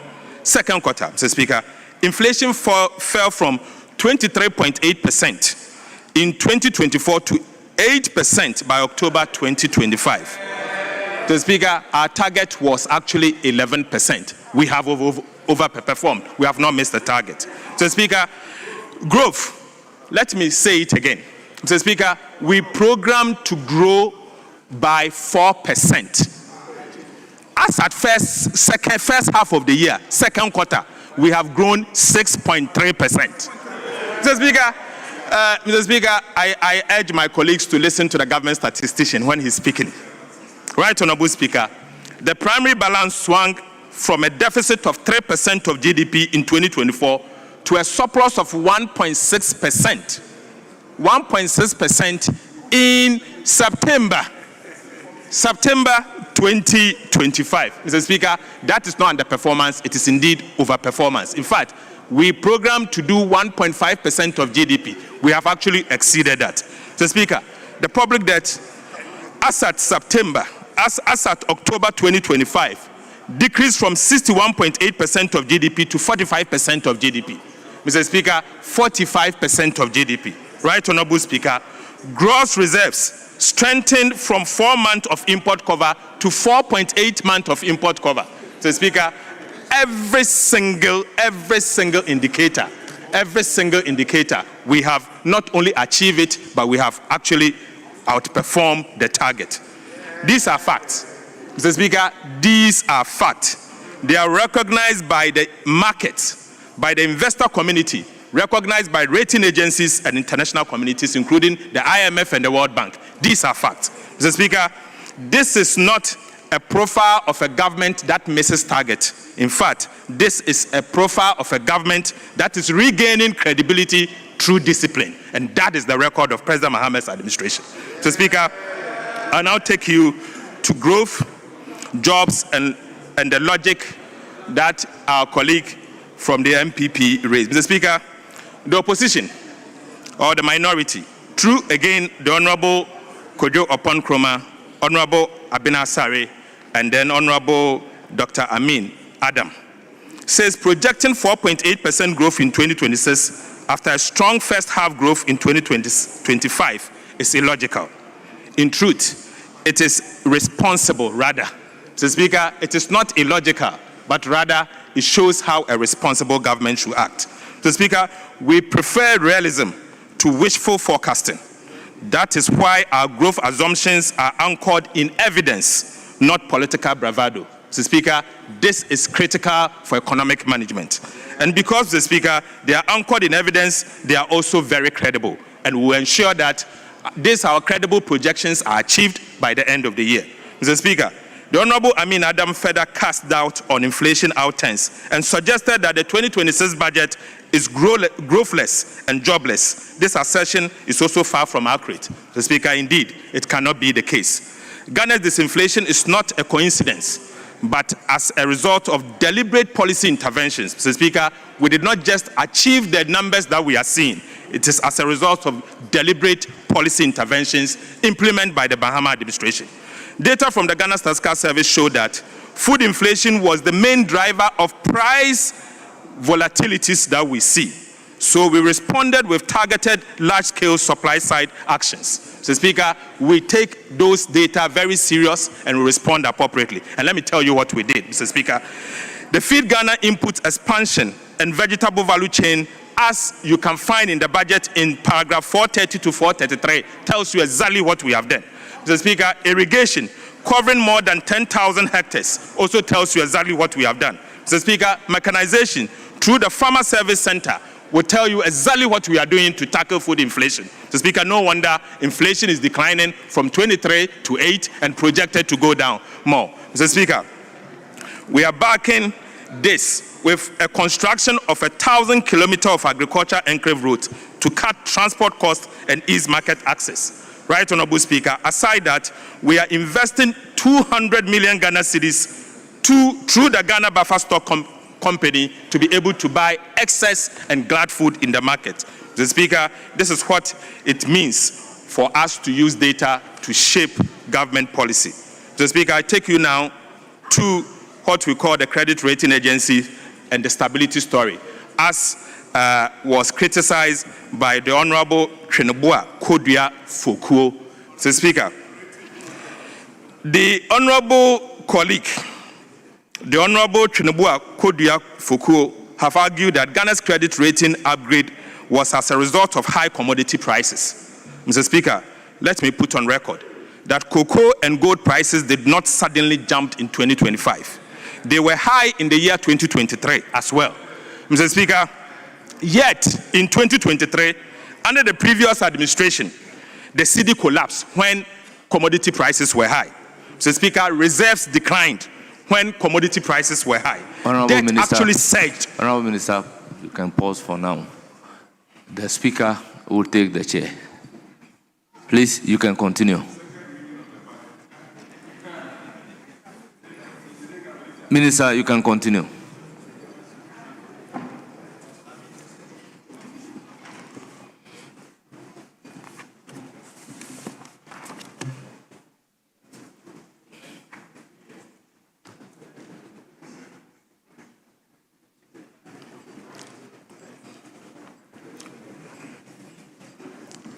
Thank you, Mr. Speaker. Mr. Speaker, in 2023, under the previous administration, the cedi collapsed when in fact commodity prices had recorded all-time high. Mr. Speaker, reserves declined when cocoa prices surged and gold prices went up. Debt actually surged. Inflation actually worsened, Mr. Speaker, at that time. Ukraine-Russia war had not intensified, yet your cedi fell. Today, there is Ukraine and there is Russia conflict ongoing. In fact, it has intensified, but yet the currency has stabilized. Mr. Speaker, Mr. Speaker, the difference is not commodity price. The difference can certainly not be commodity price, but rather competent management and quality management. That is what you see. Right, Honorable Speaker? In the words of Standard & Poor's, and I quote, Standard & Poor's statement credited Ghana's upgrade to improved fiscal discipline, stronger buffers, and credible consolidation path. And that is the words of Standard & Poor's. Mr. Speaker, they did not just attribute it to commodity price. And so the honorable member cannot be right. These are policy outcomes. They are as a result of choices made by His Excellency President Mahama, deliberate choices made by President Mahama. Mr. Speaker, on our fiscal path and homegrown, it's important for me to, Mr. Speaker, make this point. And right, Honorable Speaker, let me be blunt. Stability did not return because of the IMF program alone. As a core member of the opposition claimed, Mr. Speaker, stability returned because this government chose a fundamental different path, an expenditure-led consolidation instead of revenue-led consolidation that protected citizens from further tax fatigue. Mr. Speaker, that is exactly what President Mahama decided to do.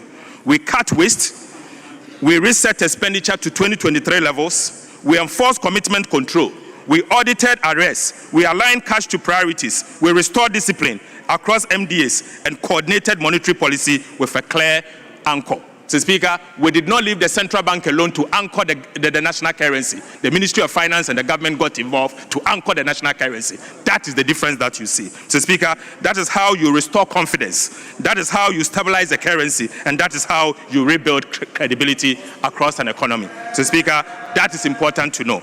Right, Honorable Speaker, on the security center, at the security sector, our colleague, the Honorable Intim Fojo, made some wild claims that our security investment amount to luxury spending. Mr. Speaker, this cannot be accurate. There is the need for us to retool the security, and it's important as a country that we have to come together to retool the security. So, Speaker, this administration inherited a security sector that had been starved of modern equipment. We are correcting it. The aircraft referenced in the budget are not luxury aircraft. Mr. Speaker, I want to use this opportunity to assure this House that the aircraft, the helicopters and the aircraft that will be purchased by the Ghana Armed Forces will certainly not have a bathroom. There will be no bathroom in that aircraft. Mr. Speaker, it is not a luxury aircraft that will have a bathroom, and it's important I make that point. They are strategic mobility assets for troop deployment, for emergency response, border security, and peacekeeping. It will certainly not be a luxury aircraft that will have a bathroom. It will be for the use of the Ghana Armed Forces. Mr. Speaker, no serious country leaves its soldiers under-resourced, and no responsible government makes an ad hoc pitches without an integrated capacity plan. Mr. Speaker, our approach is strategic, sequenced, and fiscally responsible. Mr. Speaker, in fact, the $96 million that has been spent on the National Cathedral, of which we see only a borehole, that amount can actually buy more than the 4 helicopters that we are buying for the Ghana Armed Forces. So, Speaker, that amount can be used to buy more than the 4 helicopters for the national for the Ghana Armed Forces. The Speaker, let me put on record that the Ghana Armed Forces are not engaging any middleman. They are working directly, country to country, to acquire this aircraft for the people of Ghana and for the Ghana Armed Forces. So, Speaker, on the issue of the Accra-Kumasi Expressway, let me take my time, Mr. Speaker, to correct some impressions. Mr. Speaker, the Honorable Asenso Boache suggested that the proposed Accra-Kumasi Expressway is wasteful. And that we in the opposition opposed the dualization. Mr. Speaker, that cannot be the case. Mr. Speaker, I was surprised and amazed to see a colleague, member of parliament, particularly an MP from Kumasi, to describe the project as wasteful. Mr. Speaker, an MP of which the road is leading to his constituency will say that the road is wasteful. Mr. Speaker, to the extent that the said MP wrote to the president to say to the president that don't do that project. Mr. Speaker, I am surprised. I am surprised. I am surprised. Mr. Speaker, I'm surprised to hear that. And so, Mr. Speaker, let me say this. Let me say this. Let me say this. That this road from Accra to Kumasi is more than a road. It is opening up a country. So for an MP from that constituency to write and to say that the road is wasteful and we should not do it, and write to the president that the president should not do the project, Mr. Speaker, Mr. Speaker, it's untenable. Right, Honorable Speaker. Yes. Honorable Minority Chief Whip. Speaker, I'm grateful for your indulgence. Speaker, when we met at conclave, the prior agreement were that the leaders will conclude. And the minister, our colleague, walked in and then prayed you that you have some 15 minutes. Well, we don't have a problem, and that has been a practice. Finance ministers, when they present budgets, they get the opportunity to give closing remarks. We don't have any problem with that. Speaker, our colleague is speaking to mentioning specific names, and then, would you listen?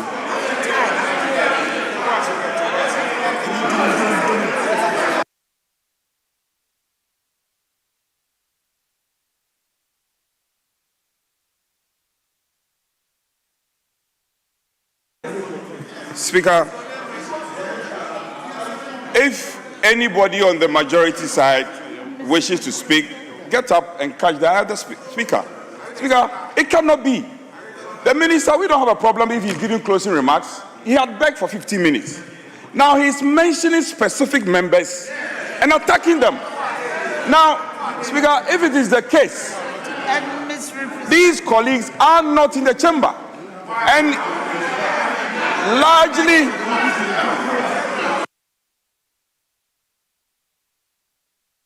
Speaker, I think it's important our colleagues come to terms with the fact that this house is a two-sided house.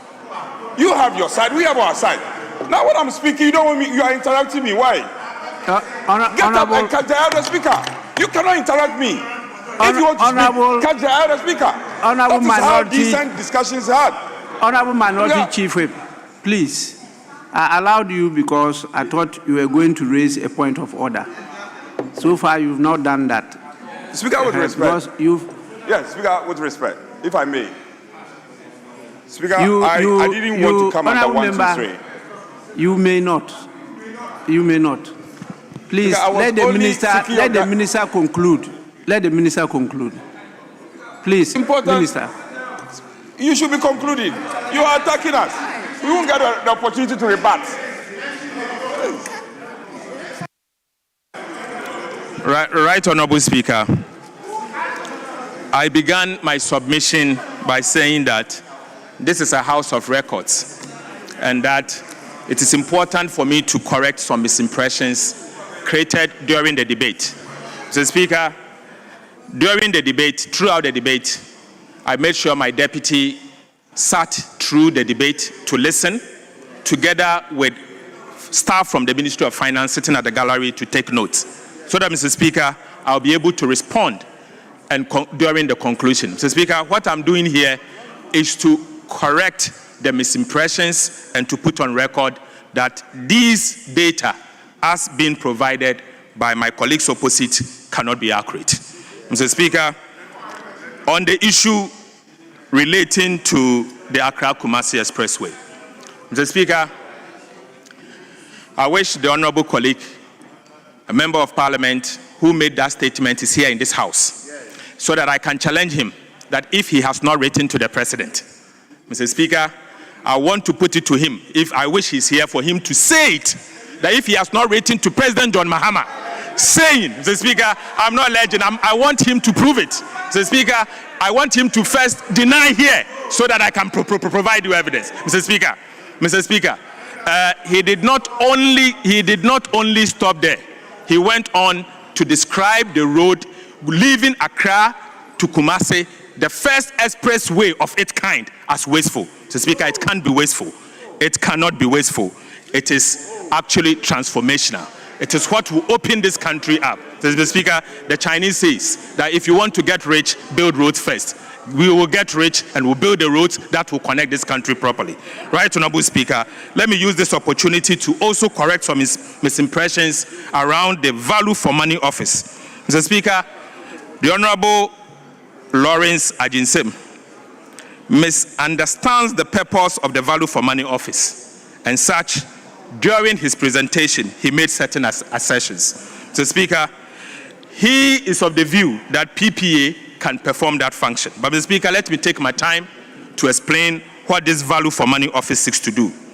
The PPA actually ensures compliance with procurement processes. It does not, it was never designed to undertake rigorous technical engineering and financial audit of billions of Ghana cedis of infrastructure projects. That is not the mandate of PPA.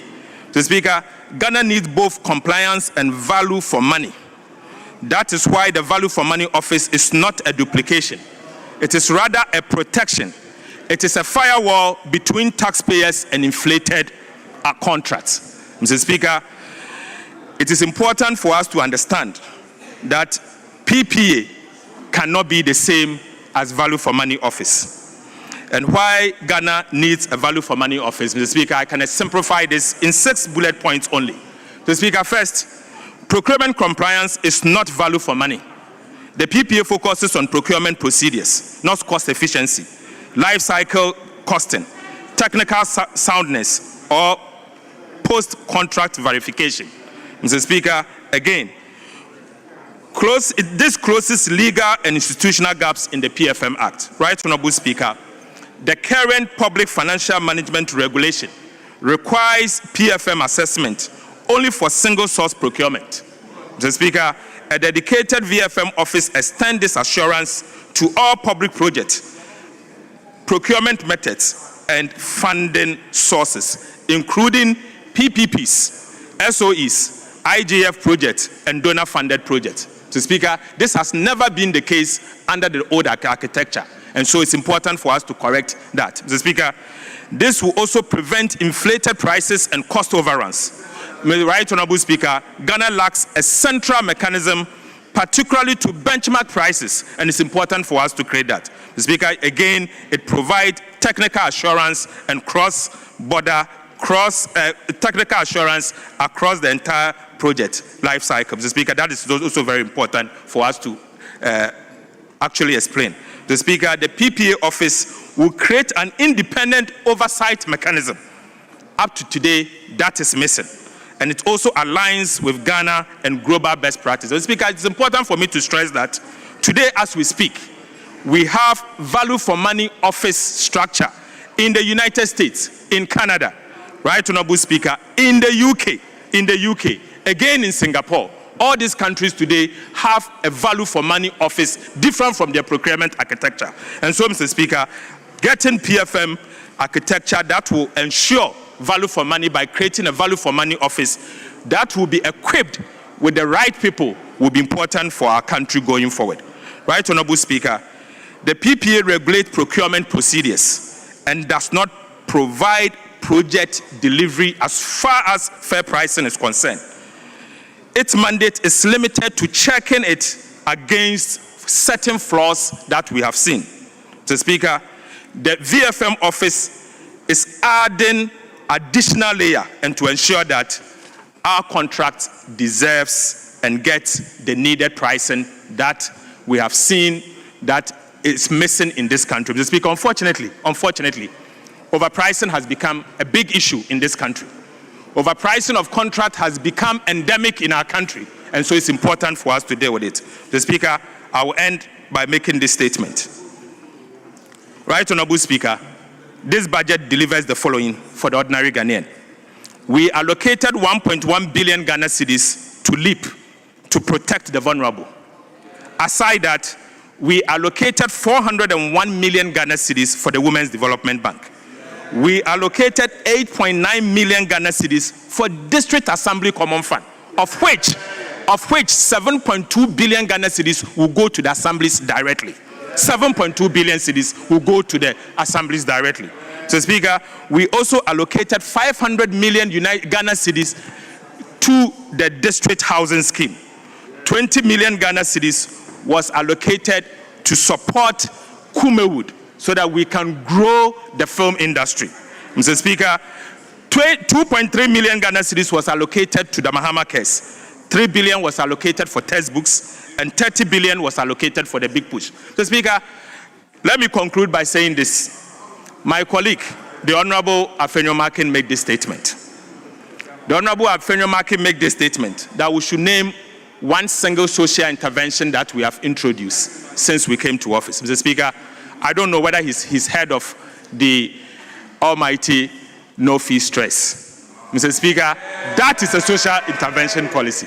Mr. Speaker, if you introduce free SHS and fail to find a sustainable sources of funding, to the extent that the policy was collapsing when you were leaving office, and somebody comes in and creates a sustainable source of funding, who should have the credit? Mr. Speaker, President Mahama has created sustainable source of funding for free SHS. Aside, Mr. Speaker, we have created the Mahama Cares, the Ghana Medical Trust Fund.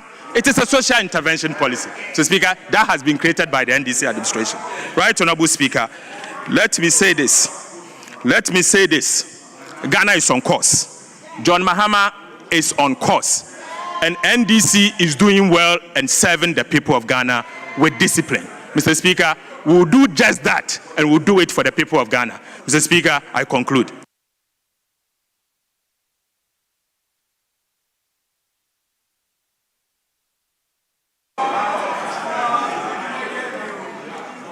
Honorable Deputy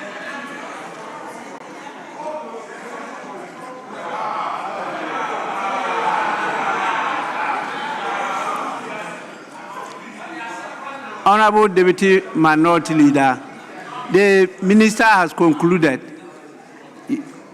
Thank you, Mr. Speaker. It's just a point of clarification. I heard the Minister for Finance indicating that Honorable Asenso was talking about the abandonment of the project which they proposed. But that is a clear misrepresentation. He was talking, yes, that is the truth. We were all here, and then we know of the letter. So I think it's mischievous, and we need to have clarity on this issue. We have it on record.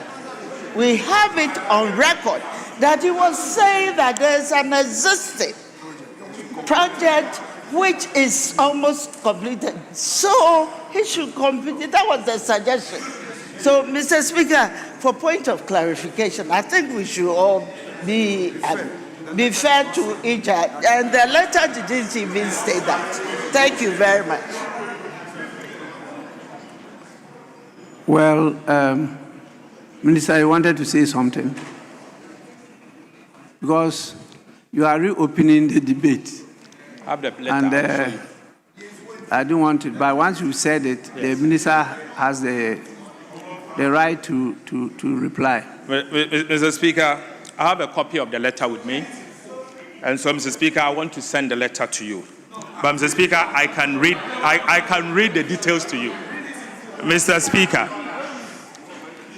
he said, His Excellency John Dramani Mahama, President of the Republic of Ghana. Mr. Speaker, first, it is on the letterhead of the Office of the Member of Parliament, Bantama Constituency, dated 4th August 2025. Dated 4th August 2025. He said, Dear Mr. President, appeal for reconsideration of the new Accra-Kumasi Expressway proposal. Mr. Speaker, appeal for reconsideration of the new Accra-Kumasi Expressway proposal. Mr. Speaker, I have the honor to convey my concern on the recent proposal by your administration to construct a completely new 6-lane expressway between Accra and Kumasi. Mr. Speaker, as someone who has served, he said that as someone who has served both as Minister of Roads and Highways and a member of parliament representing a constituency directly linked to the Accra-Kumasi corridor.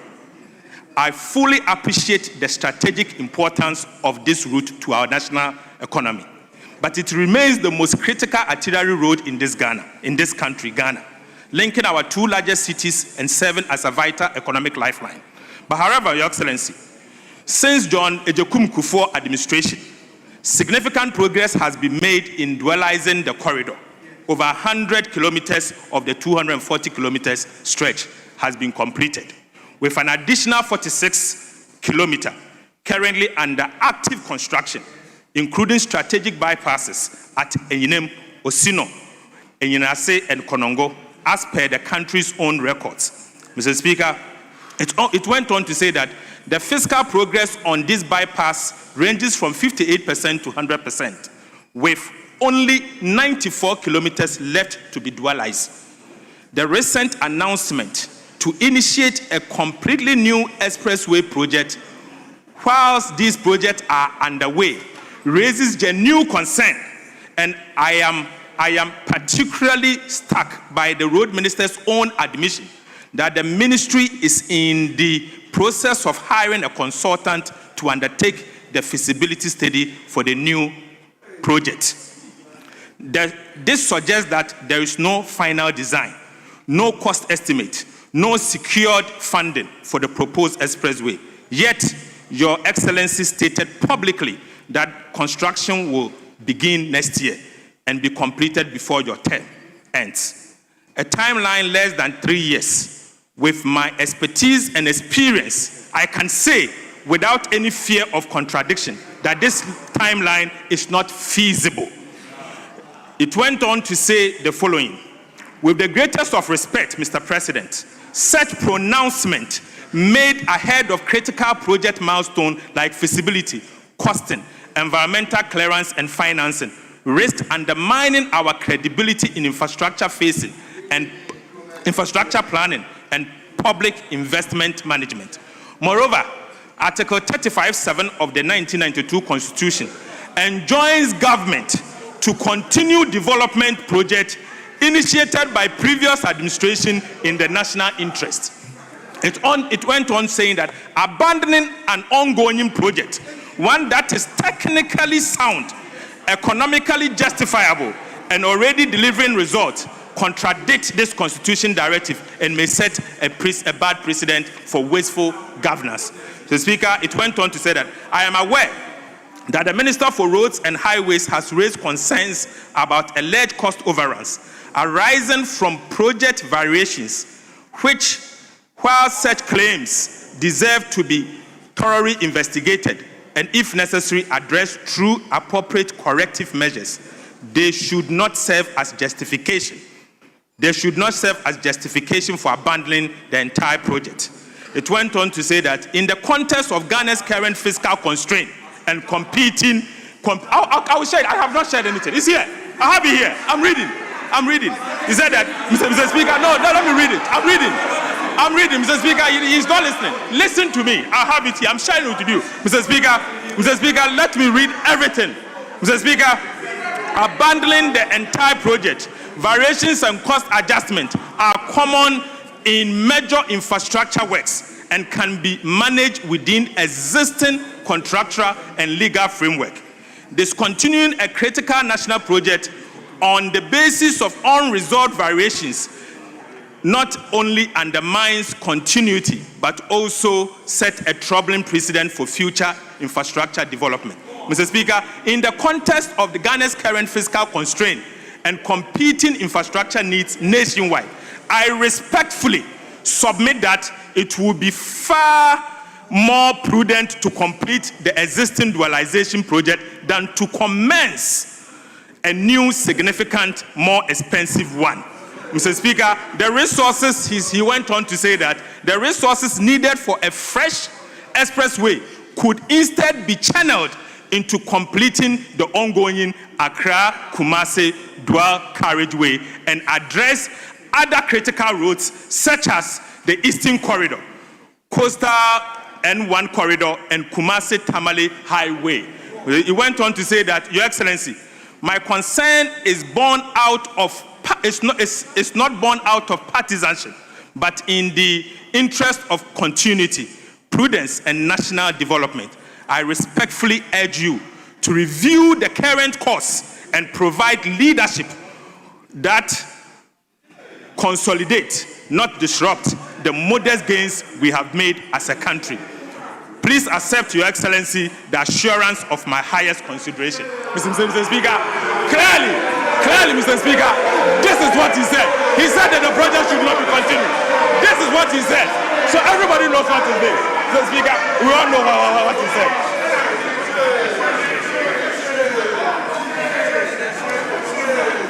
Honorable members. Honorable members.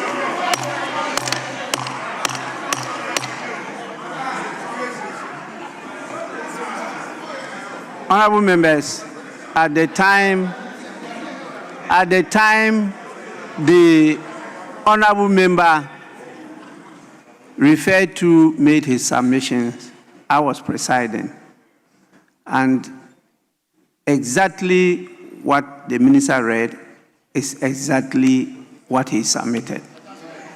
No difference at all. And I'm sure if he had been here, he would have confirmed that. It's only you are looking at two different sides of the same coin.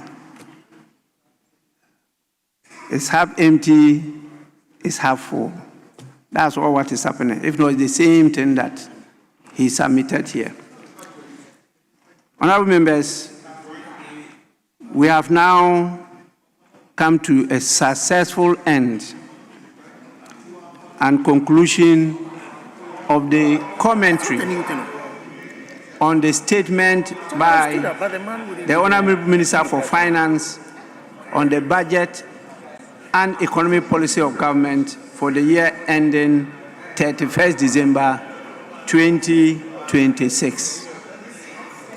We have other statements, but I'll be guided by leadership as to whether we will take the statements now or we call it a day. Now, yes, please.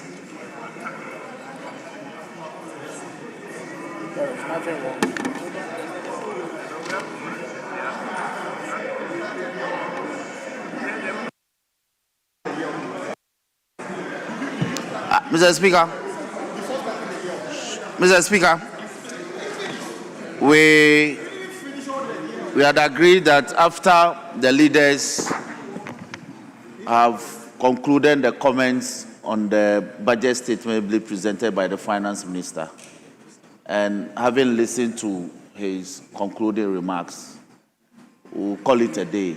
Tomorrow, we have quite a busy day. We want to remind members that the state funeral for the former First Lady will be taking place early in the morning from about 7 a.m. So we want to close today so that we can come back early tomorrow to participate in that. And then we can return to business at midday. Mr. Speaker, I humbly submit. The venue is at the Black Star Square. That's the funeral. So we want to urge members that we all meet here, and then the bus will convey members to the Black Star Square early in the morning. 7 a.m. Between 7 and 7:30, we need to be there. That's why we are closing early today. Mr. Speaker, I humbly submit. Yes, please.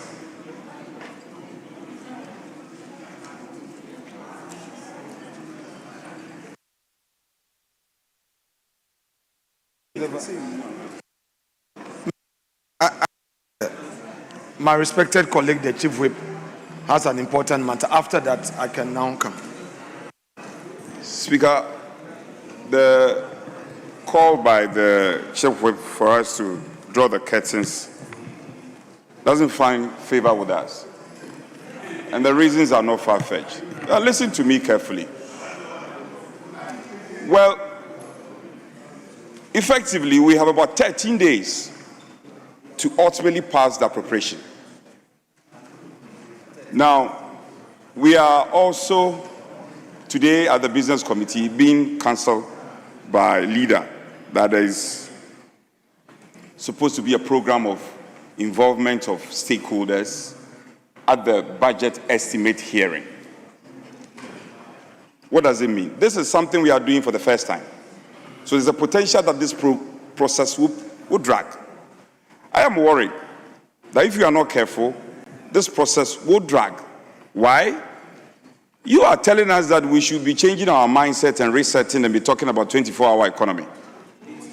And we have we have motions to be prosecuted. We have a number of motions. Why are you in a hurry to go home? Speaker, we also have the road minister here. Why? We should ask the questions. And besides, we have about 200 questions that are still on the shelves, getting dusty on the shelves. All these questions have not been programmed. And you are in a hurry to go home. At one breath, you are preaching 24-hour economy. At another breath, we should draw the curtains and go. We won't go home. We will work. We will work. Speaker, we are opposed. We are opposed to you yourself. You don't want to go by your own 24-hour principles. We will stay. The road minister must answer his questions. There are other motions. When the majority leader was there, when he was at the dispatch box, doing a lot of propaganda, now you see you are tired. After doing all the propaganda, you see your face, you are tired. Mr. Speaker, we want to work. The road minister must answer the questions. All the motions we have listed, we must take the motions. The president is watching you. What are you doing in support of the 24-hour economy concept? You want to run home? No. Speaker, we are opposed. Honorable members, let me say that statement time is ended. Statement time is ended. If you have to do any other business, that will not be statements again. But are you talking about us continuing? No, Mr. Speaker, Mr. Speaker, on a different matter. Mr. Speaker, two issues. Issue number one, Mr. Speaker, I drew the attention of the finance minister to some substantial factual errors containing pages 74, 75, and 76. I pray that he would seek the leave of the House to amend the records of his budget. This is a public document. I drew his attention, and the record must not stay as they are because they are very substantial. Two, Mr. Speaker, the chief whip of the majority side is urging us to ensure tomorrow we attend Her Excellency Nana Konedu Ajiman Rawlings's funeral program. But Mr. Speaker, regrettably, yesterday at the Requiem Mass at Ridge Church, not a single member of the majority side showed up. The daughter is our colleague. The daughter, Dr. Zenato Ajiman Rawlings, is our colleague. We again did not see any government official. We again did not see any government official at the Requiem Mass. So, Mr. Speaker, if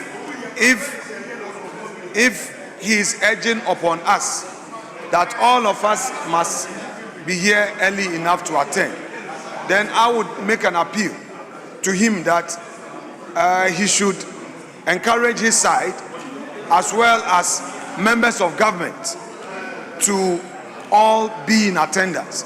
Because yesterday, Requiem Mass, it was quite disappointing from government side. Mr. Speaker, yes, majority chief whip. Mr. Speaker, the minority leader is a leader of this house. The invitation that we have, the invitation is for us to attend tomorrow's funeral. Honestly, I had no idea that there was a required mass yesterday. No, honestly. Please, please, please. These are very serious matters. These are very serious matters. It's a state funeral. Please don't do that. Don't do that. Yes. Mr. Speaker, I agree with the first part of what the minority leader, my good friend, said. But I think what he said was in a very bad taste. Mr. Speaker, not too long ago, I was sitting on the other side, and one former member of this House, Honorable Rashid Bawa, who was actually one of their parliamentary candidates in Uti region past, they even didn't write a tribute to read for him. We wrote a tribute, not a single one of them even got up to contribute to the tribute that time. That couldn't have been said to be, an oversight. So trying to score a political point out of this is neither here nor there. What we are saying is that the official program for the passing of the respected former First Lady is that we are having the funeral of the former First Lady, and we are urging everybody to have time to go there. What is the point of, those points you are making is neither here nor there. Was Parliament invited? So, Mr. Speaker, he can score his political points, but I can give a plethora of occasions where people from our side actually attended. Mr. Speaker. Yes, Majority Leader.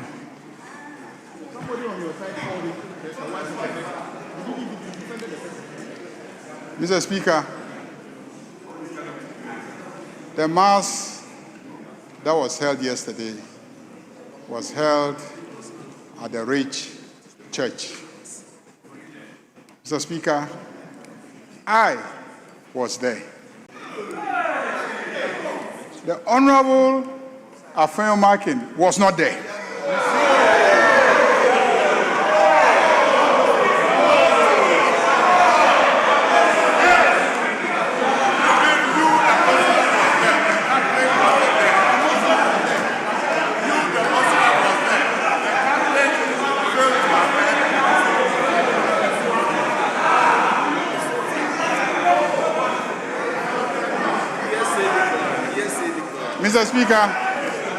Mr. Speaker,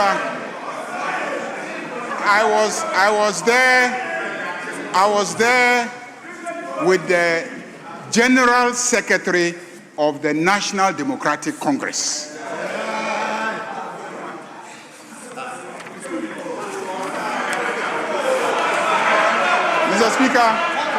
Mr. Speaker, I was there before the procession of the clergy into the church.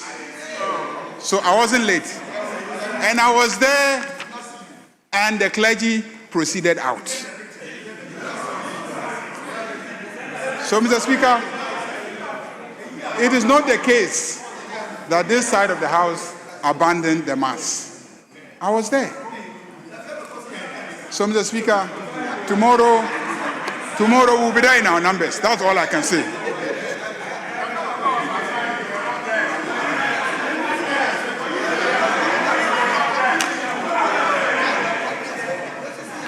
Honorable members, please, we've all been invited to be part of the funeral service of the former First Lady, Her Excellency Nana Konadu Agyeman-Rawlings, tomorrow, Friday, 28th November 2025 at 7 a.m.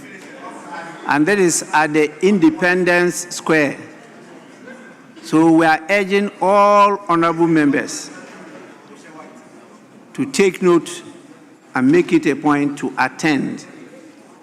This is the time to bid our former First Lady, the mother of the Fourth Republic. Those of you who are very young and did not work with her, we know. Honorable member, yes, that is my duty now, to lecture you. There are a lot of things you don't know. and we learned them to let you not repeat the mistakes of the past. So we have to share that information with you. So when I start sharing the information, you say, lecture. You know, my ears are very sharp. I heard you. Please. She is not just the mother of our colleague, Honorable Zanato. She is the mother of the Fourth Republic. And it is through her courage, bravery, knowledge, prowess that has elevated the role of womanhood in this country to where we are today. There were earlier starters, but what she actually did, please read. We cannot let her go in silence.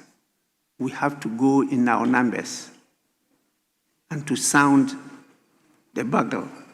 It's very, very important, so that you teach your young ones, your children, that when you are also not there, you expect to be honored the way you honor her tomorrow. If you don't do that, many of you may go unnoticed and unheralded, and that is no good for the development of our nation. So please, let's don't once again trivialize this thing and people don't show up. I was aware, in fact, I was informed of the funeral service yesterday, but the reason why it was sent to where it took place is because the intention of the family was not to attract that crowd. We all know the rich church. And so they wanted it the way it happened. And many people might not have got that information. The official card that actually came talked about tomorrow's event. And so I don't think it's something that should have been raised on the floor for it once again to inject some bad blood into our body politics. Please, let's be careful about these things. With this, I think I'll try to acknowledge belatedly the presence of some visitors. We have students from the way it's written, Diecha African Faith Basic School. That is Asunafo South constituency. They are led here by the assistant here teacher, Christopher Ajay Boateng, and there are 34 in number.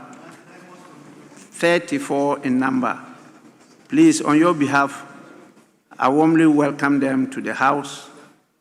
And I'm sure you've seen and heard their members speak. And I'm sure they have learned a few things which they will share at home. So please, we thank you for coming.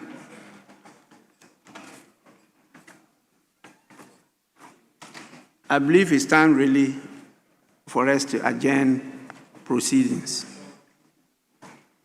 So leaders, if there's no objection, I proceed to adjourn the sitting of the House to tomorrow at, is it 12? 12, because tomorrow is Friday, 12 noon. Honorable members, sitting is accordingly adjourned.